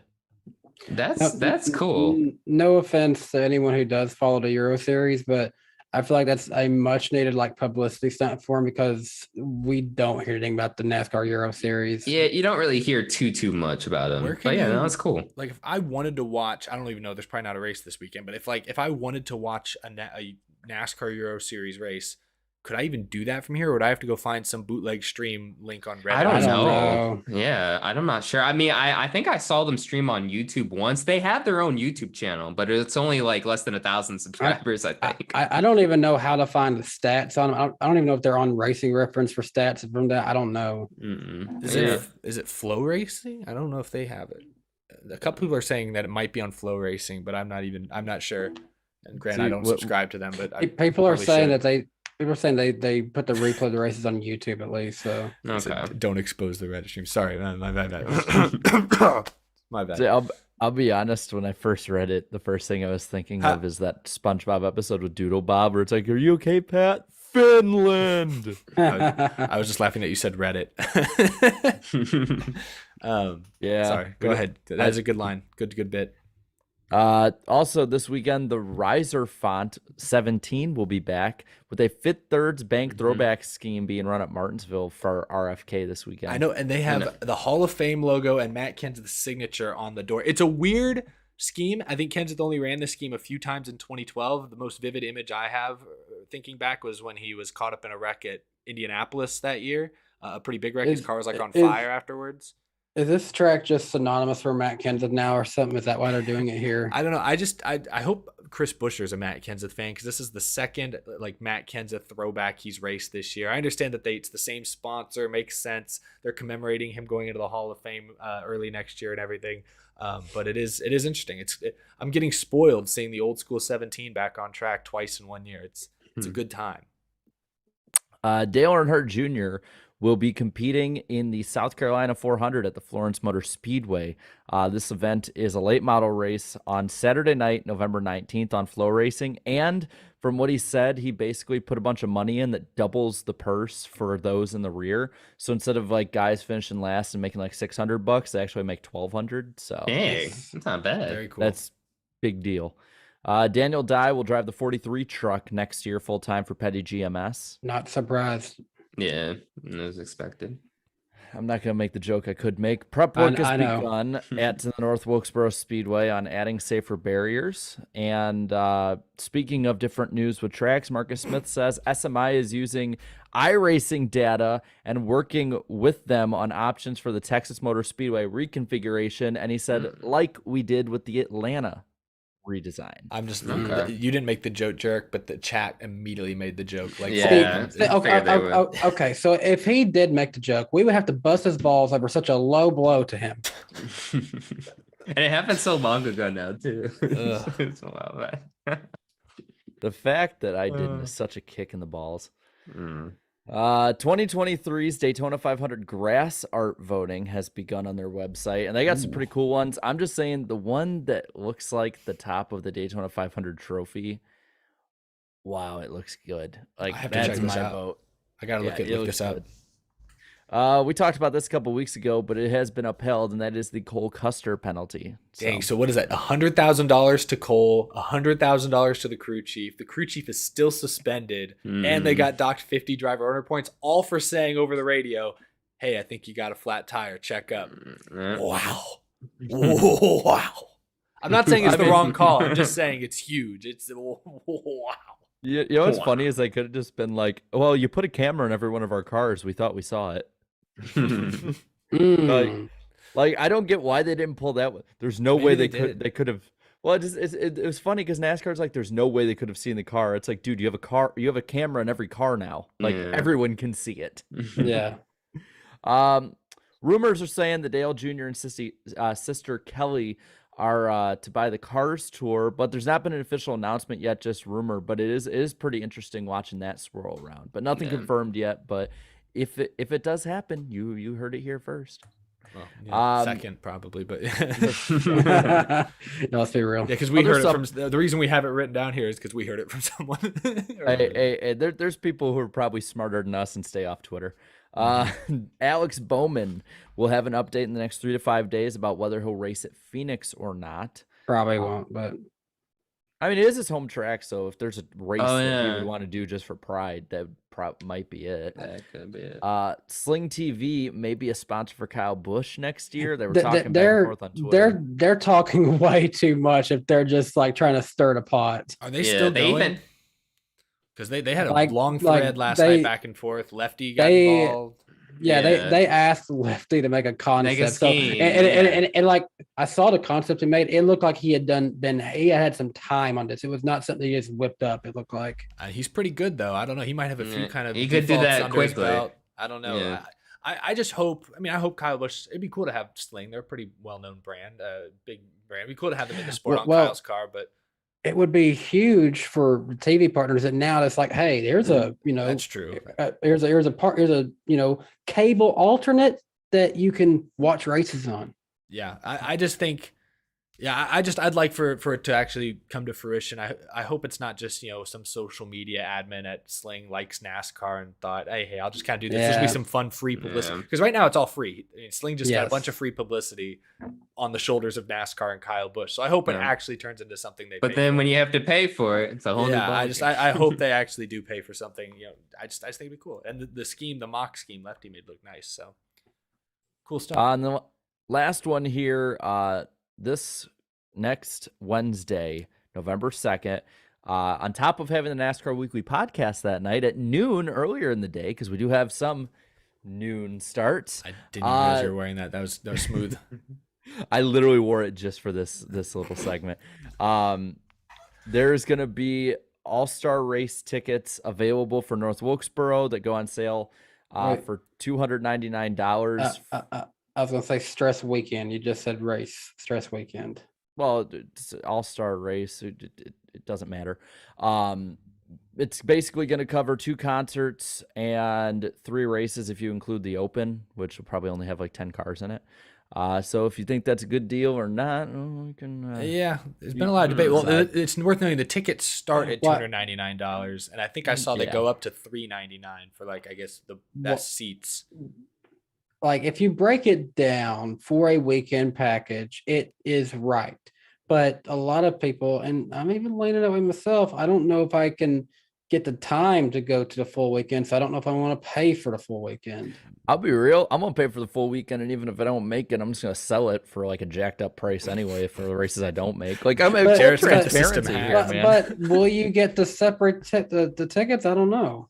Yeah, I get why they're doing this, because they're gonna sell out. If they just sold cup tickets, they'd sell out in a day, or they'd sell out quickly. I think this is a good way to make sure you're sold out for the truck race as well. Get people early for the Open. I get why they're doing it, and even at these maybe a little bit expensive prices, I think they're gonna sell out. But I'm with you, Danny. I wish they had a single race option, and it does not appear that's the plan that's coming. Because even if it was like you got to spend $100 or $150, if you just want to go on Sunday, like there's some people who are just like, yeah, you don't spend as much on hotels. You're maybe not getting as much bang for your buck per race, but at least you're still spending less. You're not committing $300+. You're committing only $100 or $150. Yeah. It's very, Well, I don't know. I look at it like this. I go to every race with my wife, so a lot of times if I can get a media credential, it makes more sense from a business perspective. But when you got 2 of us, we go to every race and you got to treat everything like a business expense. That's $600 plus taxes and fees if me and her want to go to it. Yeah. Tax write-offs, baby. For me, I don't understand why people are shocked that it costs this much, man. I'm not shocked at the weekend price, because that does make sense. But Well, what I'm trying to say is this is a track that everyone's hyped up forever for 26 or so years. And there's 24,000 seats, which would be the smallest capacity in NASCAR. And that's with 5,000 added in. I don't get why people are thinking that, we're thinking this is going to be a normally priced race. This is going to be one of the most supply and demand, people. This will be one of the most high demand races probably ever run in NASCAR history. I think the issue SMIs run into is they're trying to balance two different things. Like I think on one hand, people are expecting them to make this this is solely for the residents of Wilkes County who've been forsaken for 25 years. This is a gift to them. Let's make very affordable tickets. And they're doing a little bit of this. They're giving some Wilkes County residents like first dibs on, packages and stuff like that. But, they're doing that. But on the other hand, they're trying to show some restraint because they know if they just open this up to everybody, people would fly in from all across the country to see this race. Like you're saying, Jared, like they could charge, I think they could probably charge, and don't tell Marcus Smith this, they could probably charge close to double what they're charging for the weekend passes and still come very close, if not completely sell out the place. Like I think they could. And because Dale Earnhardt Jr. has been raving about this place on his massive podcast for years. Slap Shoes did a video with nearly 1 million views about this. Like, it's on iRacing now. You can race it on it was televised on national TV. Like this track, unfortunately fortunately in one respect, because it's allowed the track to be revitalized, but unfortunately in another respect, this track now has national attention. It's not it's bigger than just Wilkes County, unfortunately. So SMI, they're playing two different games here. Do they want to restrict it to just North Wilkesboro? Only you guys can come. We'll make everything really cheap. Credit to North Wilkesboro and SMI. They're doing cheaper concessions, $2 hot dogs, $2 sodas, $3 beer. Credit to them for that. But you know what I'm saying? Like SMI they're showing some restraint by not making the tickets $500. Like they could have gone full MLB Field of Dreams and charged $1,500 a seat. But they're not. So where my questions are is what's the plan after 23? Because everyone's going to show up for this one. That's this true. Is the first one. That's a fair question. But NASCAR has done so many of these new events, and then the next year you look and it's a complete. There's a big fall off. Like Nashville Super Speedway was sold out 40,000 real easy, and then this year the grandstands were pretty full, but not completely. And there was even as much hype on TV. Road America, it had a really big crowd, but it was not anything compared to the year before, and there was absolutely zero hype on the TV side. When you look at North Wilkesboro, especially if the next gen doesn't race well still, which knock on wood, they fix that, like you got to start thinking in 2024, what's the draw to this? Because if it's just the same thing you did the year before and you have an area that is not really built up to sustain a big time NASCAR race anymore, whether it's infrastructure, whether it's jobs there, whether it's whatever, this race and track long-term would fail. So I'm hoping that SMI and Marcus Smith have a long-term plan in place with this, and this just isn't a 2 or 3 year cash grab. Yeah. I think that's a fair concern. A good place to wrap up. Wrap up what, Darian? What are we done with? Oh, yes. And that'll do it for this edition of the Lightning Round on the NASCAR Weekly Podcast. And now, back to the show. Second half of the show is brought to you by Forney Industries. Forney offers a full line of welding and plasma cutting machines, metalworking accessories, and more for do-it-yourselfers all the way up to professional metalworkers. Forney has everything you need for your next project. So shop all of their products at forneyind.com. Link is in the description below, or look for their logo at a Forney dealer near you. They were participants in last night's Groovy Hollow 2 race, and they were up front battling for the win there in the closing laps in that beautiful green. I think it was the 30 something car, 36 maybe. It was a good looking paint scheme. We appreciated them being a part of it. But yeah, thank you to Forney. And on that note, I know we blocked out a little bit of time. I've gotten a lot of comments about the Phoenix deal and the Phoenix car. I did a whole video yesterday that many of you probably already saw that sort of revealed the paint scheme, gave some of the backstory behind it, but I haven't really talked about it much since then. But you guys can see on the screen right now what the car actually looks like. I guess I just want to extend one more big thank you to everyone who made it possible. I know I've gotten a lot of questions like, how could you even do this? How could you afford this? How did this even happen? I guess the short answer is, great partners, great partnerships that have lasted for months and in some cases years, and give and take on all ends, all sides. It's I think this is a project that benefits all parties pretty equally, and that's what allowed it to be possible. Yeah, I don't know. I guess that's really all I had to say about it. I know we have some more topics to get to, but just wanted to say I appreciate all the kind words yesterday on social media. I'll take a second to say, Eric, first of all, very proud of the success you've gotten here on this platform. Very proud of this great opportunity you've got with the folks at JD Motorsports. But hey, It's very small, and I definitely feel like SpongeBob saying, "There I am, Gary, there I am." But that little NWP logo, we made it. Yeah. I appreciate that, man. Yeah, congrats, man. Been watching you since middle school and high school, and getting to know you personally has been awesome as well. So yeah, congrats, dude. And hopefully that car, I'll predict at least a top 20 finish for them. At least a top 20 finish. I think that would be awesome. I'm hoping it finishes. If it doesn't, it doesn't. At least we'll have some clean shots of the car before it gets all dirty out there. Well, hopefully it'll run more laps than the Jeremy Clements one from last year. Well, speaking of that one, I snagged some of the sheet metal from Eric's first race he sponsored. It's up in our house here now. Eric, I gave you first dibs to get that. You said you didn't want it. No, it looks good in your place. If possible, I hope you get some of this car. Yeah. I unless that means it wrecks. I'd rather it not wreck and they just keep reusing it for future races and stuff. Honestly, that would be best case scenario. But just take off some of the wrap and give you that. On the note of the NWP, we got the NASCAR Weekly Podcast logo on the C post of the car. Yeah, it's small. We had a lot of logos we had to squeeze in. There were a lot of partners that contributed that kind of helped make this deal possible. But yeah, we snuck the NWP logo in there. I'll be sure to get a lot of close-up shots because it's going to be pretty cool to have the podcast riding at Phoenix. That's great. That's cool. I just think it's gonna be cool when I'm watching on the broadcast and be like, "Oh my God, that's Eric's face on the restart." You can't miss it on TV. You won't be able to miss it on TV when it goes by. I got to be sure to tune in to Xfinity Series qualifying for that one because I want to hear, does Dale Jr., does Jeff Burton, does someone acknowledge who Eric Estep is? I didn't even think about that. Oh, jeez.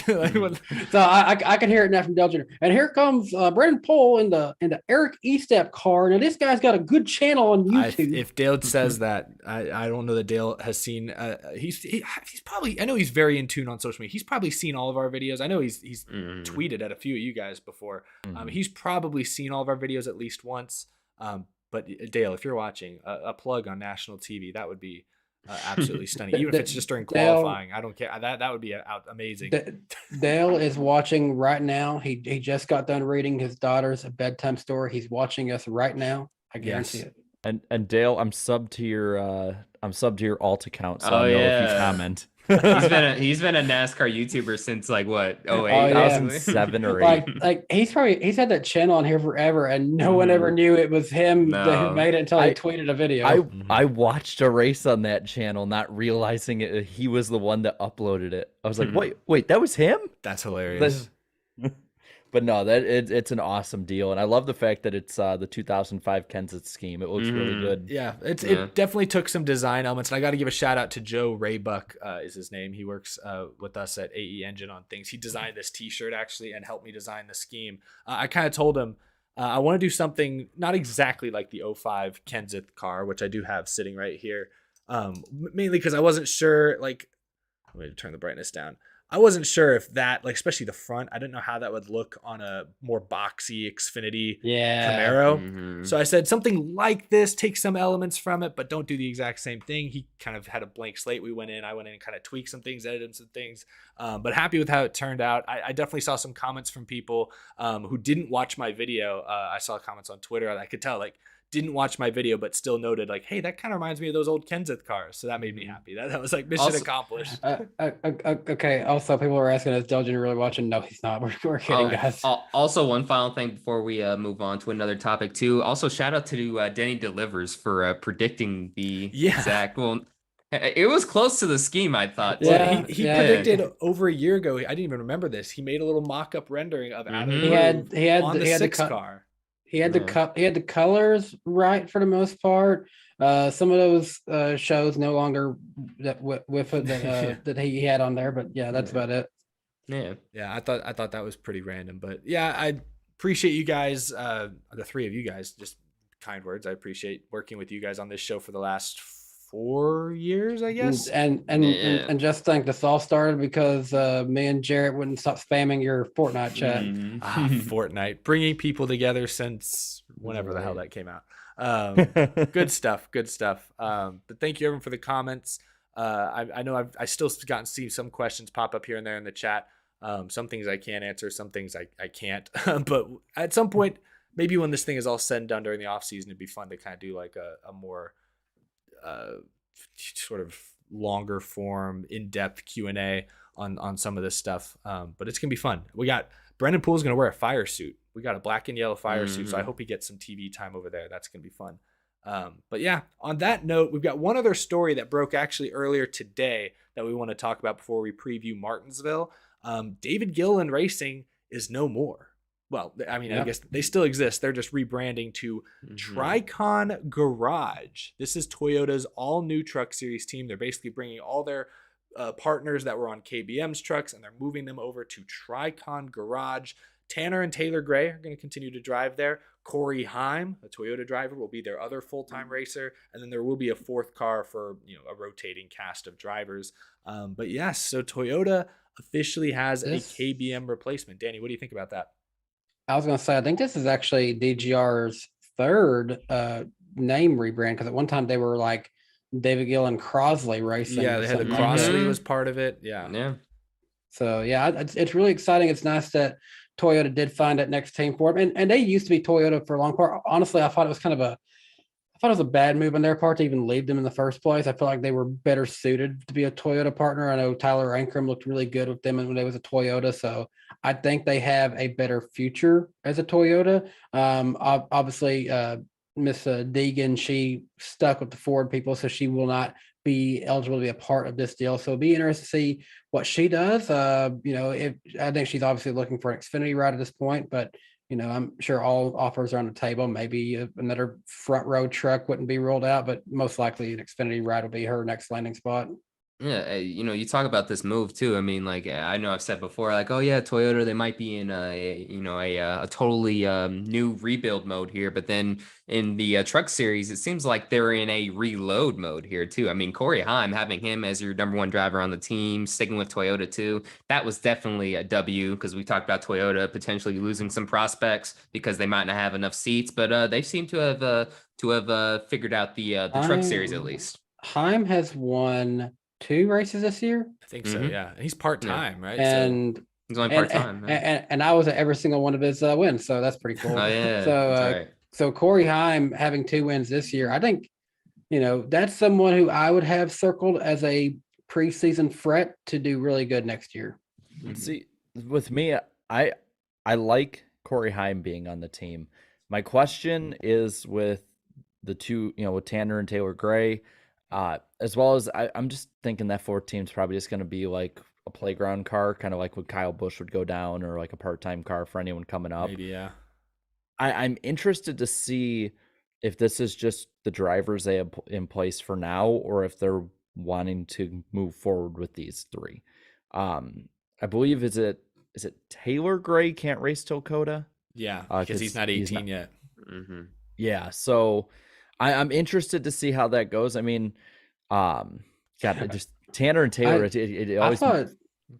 I was gonna say, I thought Tanner was like pretty much a Ford guy, because wasn't he Ford in drag racing too? He was. Well, I don't know. I think you may be right. I think he was technically a Ford development driver. I don't know that for sure, but I think he was. He does his name when I think Tanner Gray, I think Ford. Maybe I'm mistaken, but you might be. Because he would often have like just Ford on the truck or something like that when they didn't have a sponsor, true. I think. And it's a little surprising then to see him move on, but hey, I guess he wants to progress his career. And DC 322 says that Tanner Gray drove a Pro Stock Camaro.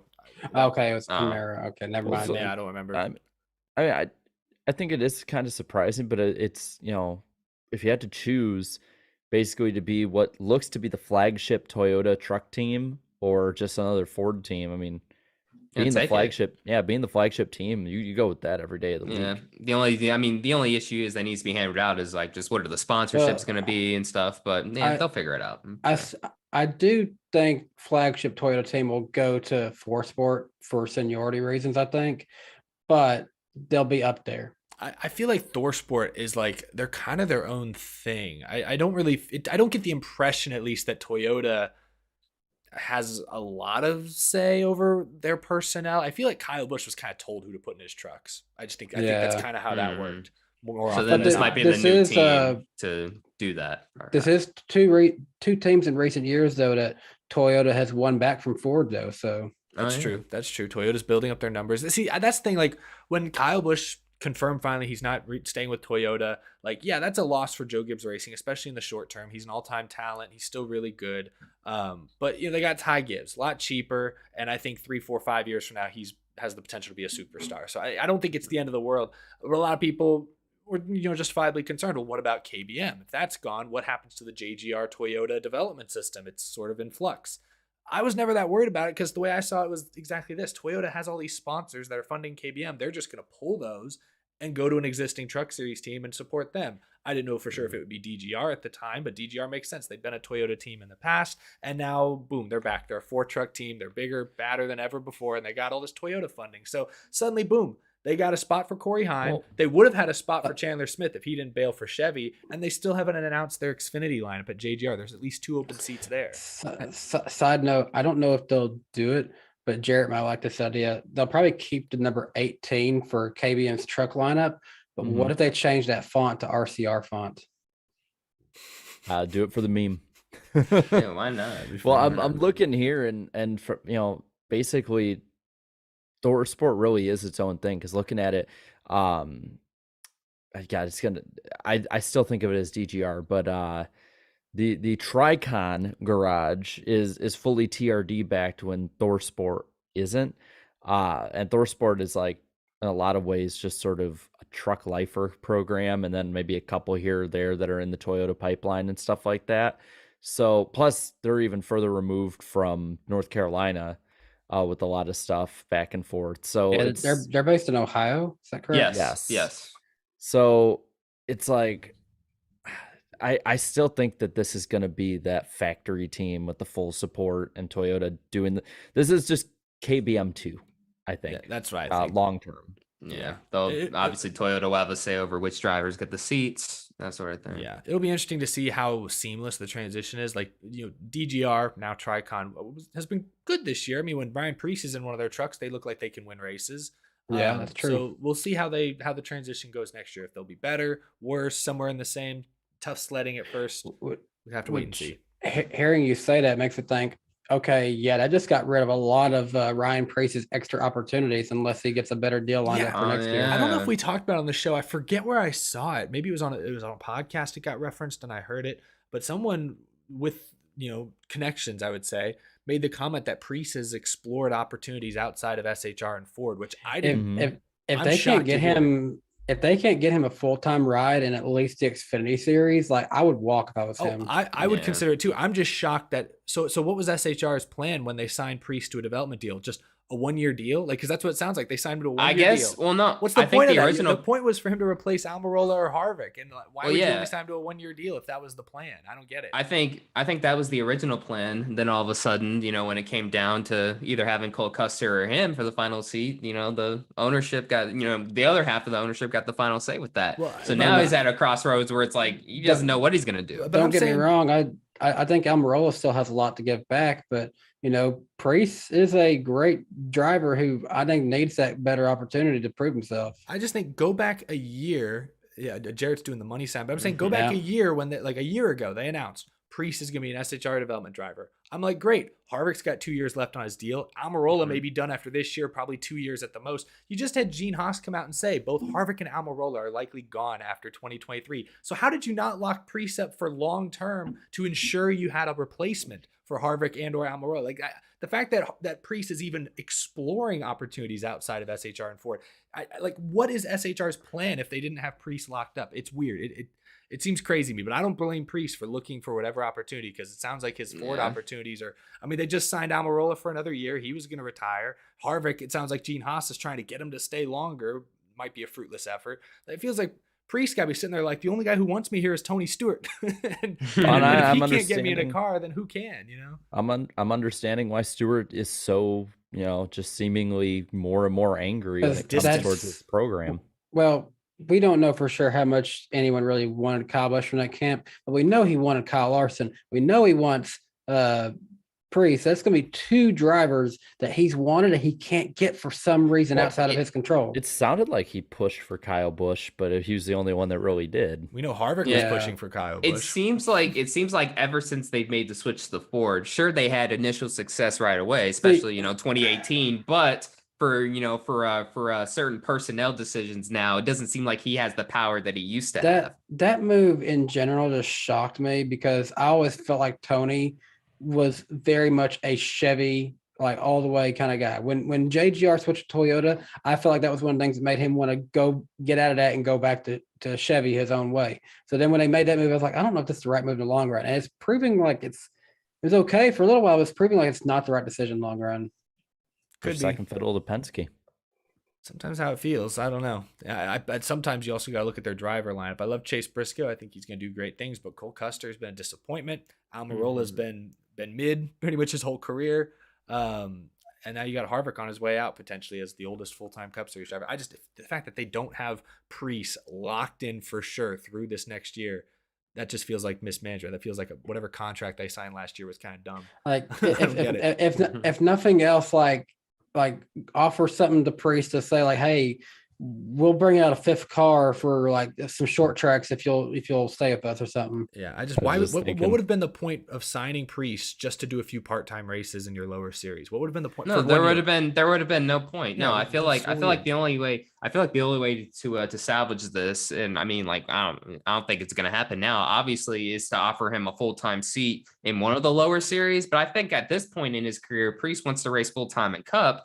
And now it seems like that door is starting to get shut on him to no fault of his own. It's just his business. It feels like Haas using lessons learned from their F1 team, quickly falling to the back. Yeah. Hey, God. I just got to say, before Tony Stewart even joined an organization, go back and look how the Haas team looked way back in the day. They look like they should have been done before Tony saved them. Jeff Green and Johnny Sauter all the way. And also Jack Sprague, 2003. Some of those old paint schemes were kind of hot, though. I kind of like the old They looked nice. The net zero Pontiac. Yeah. They looked nice, but the cars ran like straight doo-doo. Mm-hmm. Yeah, not good.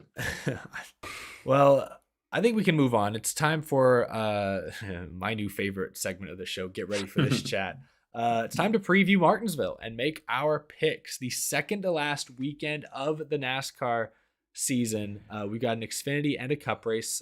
First, some important info here. The Xfinity race, the Dead on Tools 250, is a 250 lap race that will be held Saturday at 3 p.m. Eastern time. It'll be on Big NBC and on MRN.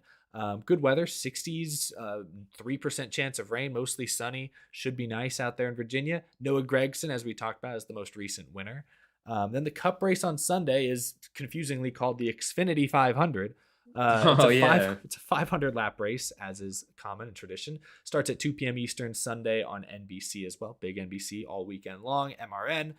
Weather's same, 60s. There's a little bit more chance of rain. There's a 55% chance of showers in the afternoon. Hopefully those miss us. Maybe we can try out those oval rain tires a year early. I don't know. We'll see. Alex Bowman, of course, won this race last year. He will not be in the field this weekend, unfortunately. One important thing to note, Goodyear is bringing different left and right side tires than what was run here in the spring. Remember the spring race, not much passing, not great racing. It was also like 38 degrees, really cold night race.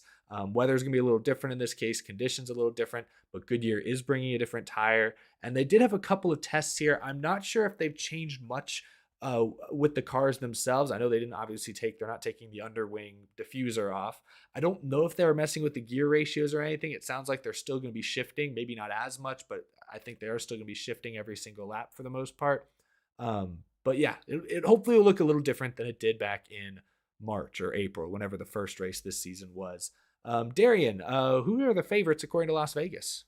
Yes, the betting odds on the NASCAR weekly podcast. Yes, sir. Chase Elliott enters this weekend as the odds-on favorite to win at plus 650. Denny Hamlin is plus 700, followed by William Byron and Ryan Blaney at plus 800. And finally, Joey Logano at plus 900. As for the best of the rest, Martin Truex Jr. plus 1,000. Kyle Larson, Christopher Bell, Ross Chastain, all three of them plus 1,200, followed by Kyle Busch at plus 1,500. And as for the underdogs, Chase Briscoe's plus 3,000. Bubba Wallace makes his return. He is at plus 4,000. Austin Cindric plus 5,000. Eric Jones plus 10,000. And finally, Justin Haley at plus 25,000.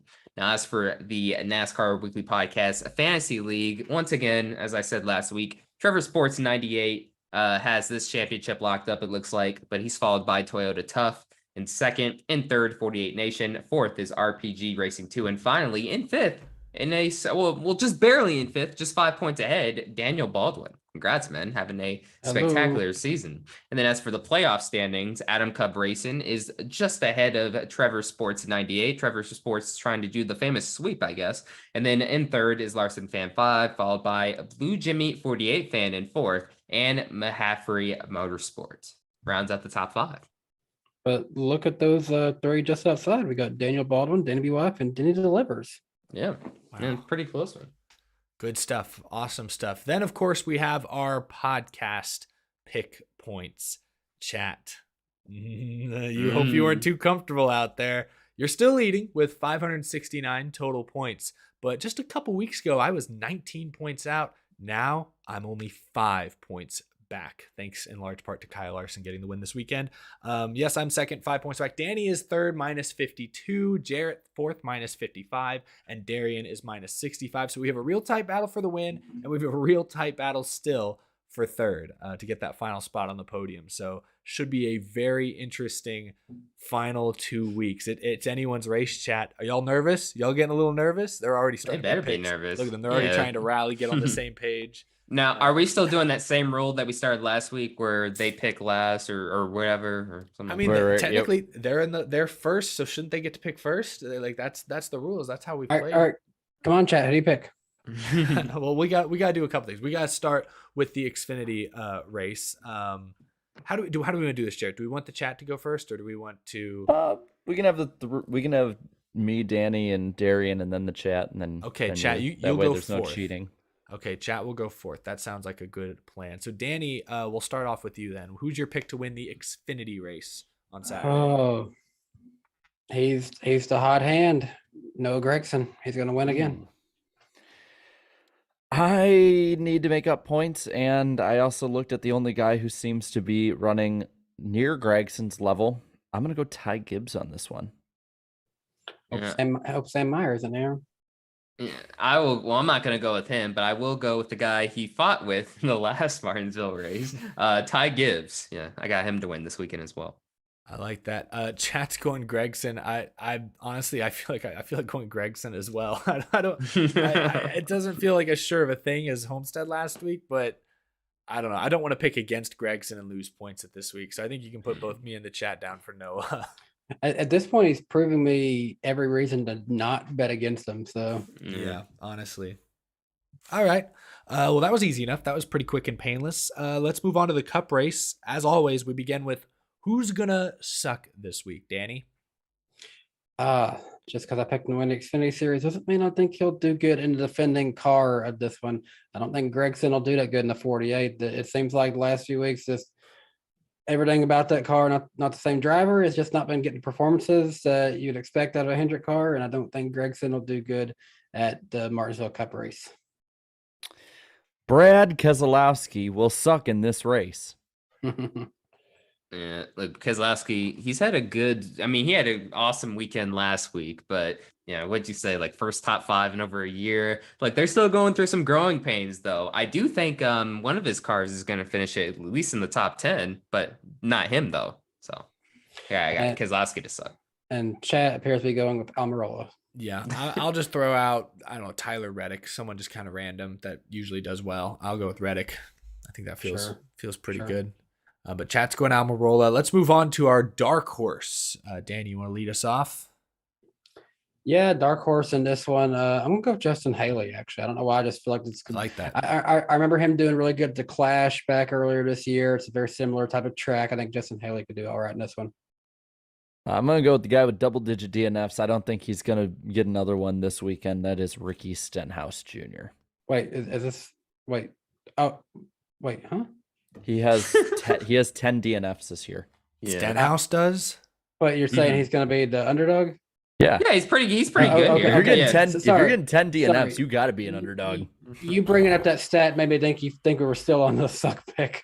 No. But no, based on his history though, he runs pretty decent here at the very least. But Mhm. yeah, AJ Allmendinger's in the 16, correct? Or is that I think so. I actually don't know. because if he is, Yeah. I will take that. I will take him as my dark horse here. He's finished second there twice in his career. he is. That's a and- good pick. Yeah. So that'd be my dark horse pick. Looks like the chat is going with Bubba, I think. I'm not sure. Yeah, I feel like I've seen more Bubbas. It's pretty split, but I definitely think Yeah. I've seen more Bubbas. That's not a surprise, especially Yeah. at Martinsville. So speaking of that, how do you think that response is going to be when he gets his Oh first? boy, somebody better record it because that is going to be very loud. Let's just put it that way. I'll be curious also to see Gibbs's response, Ty Gibbs' response to the two races he's running Yeah. after what happened last time we were here. I'll be curious. Yeah, that's right. Sorry, I didn't give my suck pick. I'm sorry, dark horse pick. I'm going Chris Buescher. I think Chris Buescher is going to be strong this weekend. Is that biased at all? Oh, honestly, I totally forgot what car he was driving. Yeah, honestly, yeah, great. I hope he runs like top 5. That'd be awesome. Yeah. All And right. now for the main event, who's gonna win, y'all? Who's gonna win at Martinsville? I talked pretty high on this guy earlier, and I think it's going to prove well for him. He dominated this race in the spring. I think William Byron wins and gets himself into the championship 4 at Phoenix. Wow. Okay. This guy. Whoa, came I'm flying out picking- of nowhere. I'm picking Chase Elliott to get the win in this one. I think that with how well he ran in the spring and just because of issues late in the race, pit road, whatnot, I don't think that happens again. And he's proven that when he doesn't run bad in the playoffs this year, he's like top 2. And I don't think he's going to run bad this weekend. It's one of his best tracks. So Chase Elliott is my win pick. Ross Chastain, that'll be my pick. I mean, it's looked like he was about to, lock himself into the championship 4 the past 2 races. I think he'll officially get it done this weekend and score the victory. Chat is kind of all over the place. I feel like I've seen a lot of Byrons. I feel like maybe Byron is the favorite. I'm saying a lot of Byron and Blaney. I do see a lot of Byron. And Oh, Blaney. they're still rolling with Blaney even after the last 2 races? Well, they heard my stat line I read off about him earlier. I would give him a Byron Blaney poll. All right, and then but I don't know, I feel like I've seen mostly Byrons. Also seen some Ross, some Chastains. Where's my poll option? YouTube did an update, and now some of their buttons look different. Oh, that's wonderful. I haven't streamed since updating it. It's very minor. Oh, okay. Suddenly there's a lot of ones coming in. Okay, Oh. let me add Byron, Chastain, and Blaney. They're just trying to cover everything so that Yeah, they can maybe pick the Rick. because now I'm seeing a lot of Elliott coming in there. They want everyone. Too little, too late. I've already started the poll, and unfortunately, my pick is one of these 3. I'm just gonna make my pick. Chat. Let me wait a second. Let me wait a second to see if this guy like. Yeah, takes a huge lead. you give him some time. Okay, it's pretty. Oh my split. god, they're like even. They're all Are you 33%. serious? Wow. I'd say What? wait till it gets to like a little more. Okay, Yeah. okay. Chastain's pulling ahead. I want to wait till one gets like maybe to 50% or something. Like one has a decent lead. It's not going to happen. If one of them falls more behind, just do a head to head. I think it's more clear. It won't be Blaney. That's Okay. becoming more clear. That's the clear one. I'm So gonna- end that poll and then do a head to head with Byron and Chastain for him. Okay, mine hasn't updated in a while. It's only got 115 votes, 130. Okay, yeah, it's between Chastain and Byron. I'll do that. Because that makes my life a lot easier because I was going to pick Ryan Blaney. Oh, got him! Got him! Yeah. Let me make their Fake. poll because I want to know who they get. Byron, and then I'll explain my reasoning because Dan, I you made a was comment gonna- a second ago that I think is accurate. I was gonna say I want to hear that reason. So I love how in there someone Spencer goes, chat, you're going for failure. oh no, and Byron and Chastain, Byron both of them are in the top 4 in points right now. I feel like those are both good picks. So I'm going Blaney because I was gonna go with Joey Logano. He almost won this race in the spring. He was all over Byron's back bumper. Felt like he had really good speed. But I'm not picking Logano because he's already locked into Phoenix. Like he might go out and win Martinsville, but you feel like this is not where they're focused. They're not as focused on this weekend as guys like Blaney, Byron, some of these playoff drivers that are still trying to lock themselves in are. So I feel good about Penske. mainly because I don't feel good about Toyota. I just feel like tracks they're historically good at, they have not been good at this year. In the spring race at Martinsville, remember Denny and Truex were outside the top 20, so I can't pick Denny. I thought about picking Bell, but I didn't like what I saw last weekend. I know it's a completely different track, but I'm not sure I'm buying into Christopher Bell. They're in a Hail Mary situation, so I'm going Ryan Blaney. While he's made mistakes or had issues each of the last 2 weeks, both times the issues came while he was running inside the top 3. So they've got the speed. I trust Blaney can finally seal the deal and get his first win of the season. This move could either make this really close between you two at Phoenix, or it could potentially help lock it up for the chat if Blaney sucks. We picked the same for the Xfinity race, so I think either way we're going to be I'm still going to have a mathematical chance come Phoenix no matter what. It looks like they're going with Chastain. So if Chastain wins, the chat and Darian get a bonus 10 points, and that would get a bonus 5 unless there's a sweep. Yeah, that would 10's for a sweep. That would boost Darian up to likely he'd probably take third from me. And then the chat would pull away from Eric if Chastain was to win. Either way, we have amazing battles in the points throughout there's all a lot the positions. Battles everywhere you look, but I think we can end it here. Chastain has 54% of the vote. All right. So I think Ross is their pick. Okay. All right, chat. Let's make it happen.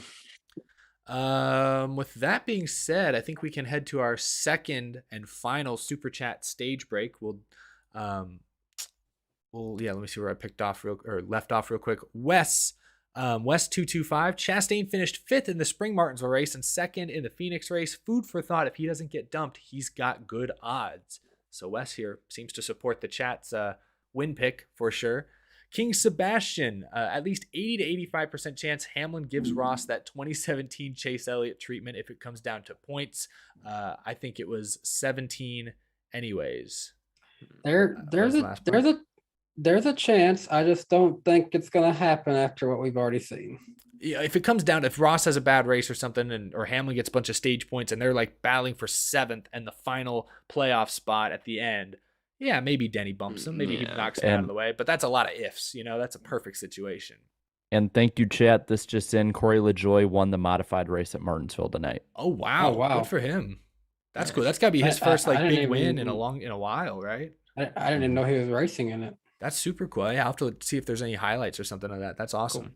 Cool. Isaac, thanks for the 2. Brennan Poole for the win at Phoenix. I like it. I like it a lot. Alex, Jarrett is like Jeff Gordon. Most consecutive shows. The Iron Man of the NASCAR Weekly podcast. I like it. Yeah. Chris Furrow might go to the race this weekend, but being there in the spring, I think I'll save my money and watch from home. Appreciate you guys, and go Astros. All these Astros fans. I love this. Astros. I'm used to the haters. You got a lot of Yankee haters the last time. Yeah, that's true. It's funny. It's funny. This week I did yesterday. I helped facilitate a live stream for a guy that I work with for his YouTube channel, and he's from Philadelphia. He's a big Phillies fan, so he was gloating about the Phillies this week. Hey, the Philadelphia Eagles starting quarterback Jalen Hurts is from Houston. He's an Astros fan, so take that, Philly. Also, fun fact: Bryce Harper, he's from Vegas, and he happened to go to the same community college I went to. That's pretty cool. As long as we're bragging about sports teams, go Vols, still undefeated, 7-0, number 3, Hendon Hooker for Heisman. Come on, let's go. Let's beat Kentucky this weekend. Hendon Hooker. Hendon Hooker. That's a good football name. Gotta love that Tennessee Hooker. PTM Billy, thanks for listening to chat. I've got 8 gear on the way. I'm ready for 2023. I'm also looking forward to having my name on the JD Motorsports number 6 in Phoenix. Congrats on the sponsorship. Thank you, PTM Billy, and thanks for being a part of the journey. David Esparza, thanks for the 10. What's your opinion with the NASCAR Euro Series news about racing in the snow? I think we kind of good PR stuff. Good PR. Let's see if it actually produces great racing, though. I'd love to at least see it. If it's just a novelty, so be it. If it's fun to watch, it'll be fun to watch. I don't know. I think it's cool. I remember them testing on the ice a couple of years ago. There was some footage that emerged of them testing a Euro Series car on some ice setup somewhere. I don't know how it works. I live in Texas. There's no ice here, and it looked interesting. No idea if that'll translate to great racing, but I like it. AM says Eric, Minute Maid, Astros, or Sunny D, NASCAR. I'll have to go Minute Maid. I love the Sunny D paint scheme quite a bit, but I've actually never had Sunny D in my life, so I'll probably go with Minute Maid. Jack Flynn, thanks for the 2. Going to Martinsville this weekend. Any tips? I know Jarrett's tip. Bring a backpack. Eat for the hot dogs. Yep, Yep, bring a backpack for lots of hot dogs. If it gets too cold, have enough beer that you warm up while you eat your hot dogs. God, And have the works done to it. I will Those were so good. I will never get the image, Jared, of you and Slap both bundled up in hoodies. You got your bag full of hot dogs just sitting in the bleachers. Have your whole own row to yourselves, just hunkered down, watching like qualifying or something. That was beautiful. Rest in peace to my seat. Just guys being dudes. Jay Fendi, hope I'm saying that right. Thanks for the 10. Nothing would make my day more than seeing a giant version of Eric's face getting the checkered flag. Hopefully we do get the checkered flag, even if it's for like 19th place. That'll be fine. Yeah. Thank you, Kylito's Corner. You deserve this cool sponsor opportunity. Go 6. Thank you, Kylito. Kylito's Corner. I appreciate having you in my corner for this wheat race in a couple weeks. The Dom Goblin, thanks for the 5. In Charlotte for training, decided to go to the NASCAR Hall of Fame last minute and rush through it, but damn, it is cool. See you in Phoenix, Eric. That's awesome. I'm glad you had a good time at the Hall of Fame. It's pretty cool. Even if you just got to pop in, pop out, you can see a lot in a short amount of time. So, Sly Supersonic, always good to see you. Sup, Fantastic Four. Congrats on Groovy Hollow, Eric. Thank you. Yeah, I'm glad the event went off more or less without a hitch, and appreciate Darian as well for racing in it. It was a fun and time. wrecking in it too. You were far from the only one involved in a crash last night. Good. Dom Goblin again says, watching y'all from 35,000 feet in the air. So is he already flying out? He's probably got that in-flight Wi-Fi going on right now. Something like that. PTM Billy says, I'm saying this as a Braves fan, but go Astros. Wow. I'm genuinely shocked. I can't believe we haven't gotten a single trash can meme, anything like that. I'm shocked. This is actually kind of. But also too, insane. doesn't Dusty Baker doesn't have a World Series championship, correct? No, he's been managing for like 20, 30 years. Yeah, I want to see him finally get one. Let's go. For all the pitchers he's killed through the years. Rest in peace, Kerry Wood. Off topic, I had a weird, I don't remember where I got it. I had a little miniature figurine of Kerry Wood and it was like a Chicago Cubs. Like it was a little plastic figurine. I don't know where I got it. Really random. I haven't heard the name Kerry Wood in a while.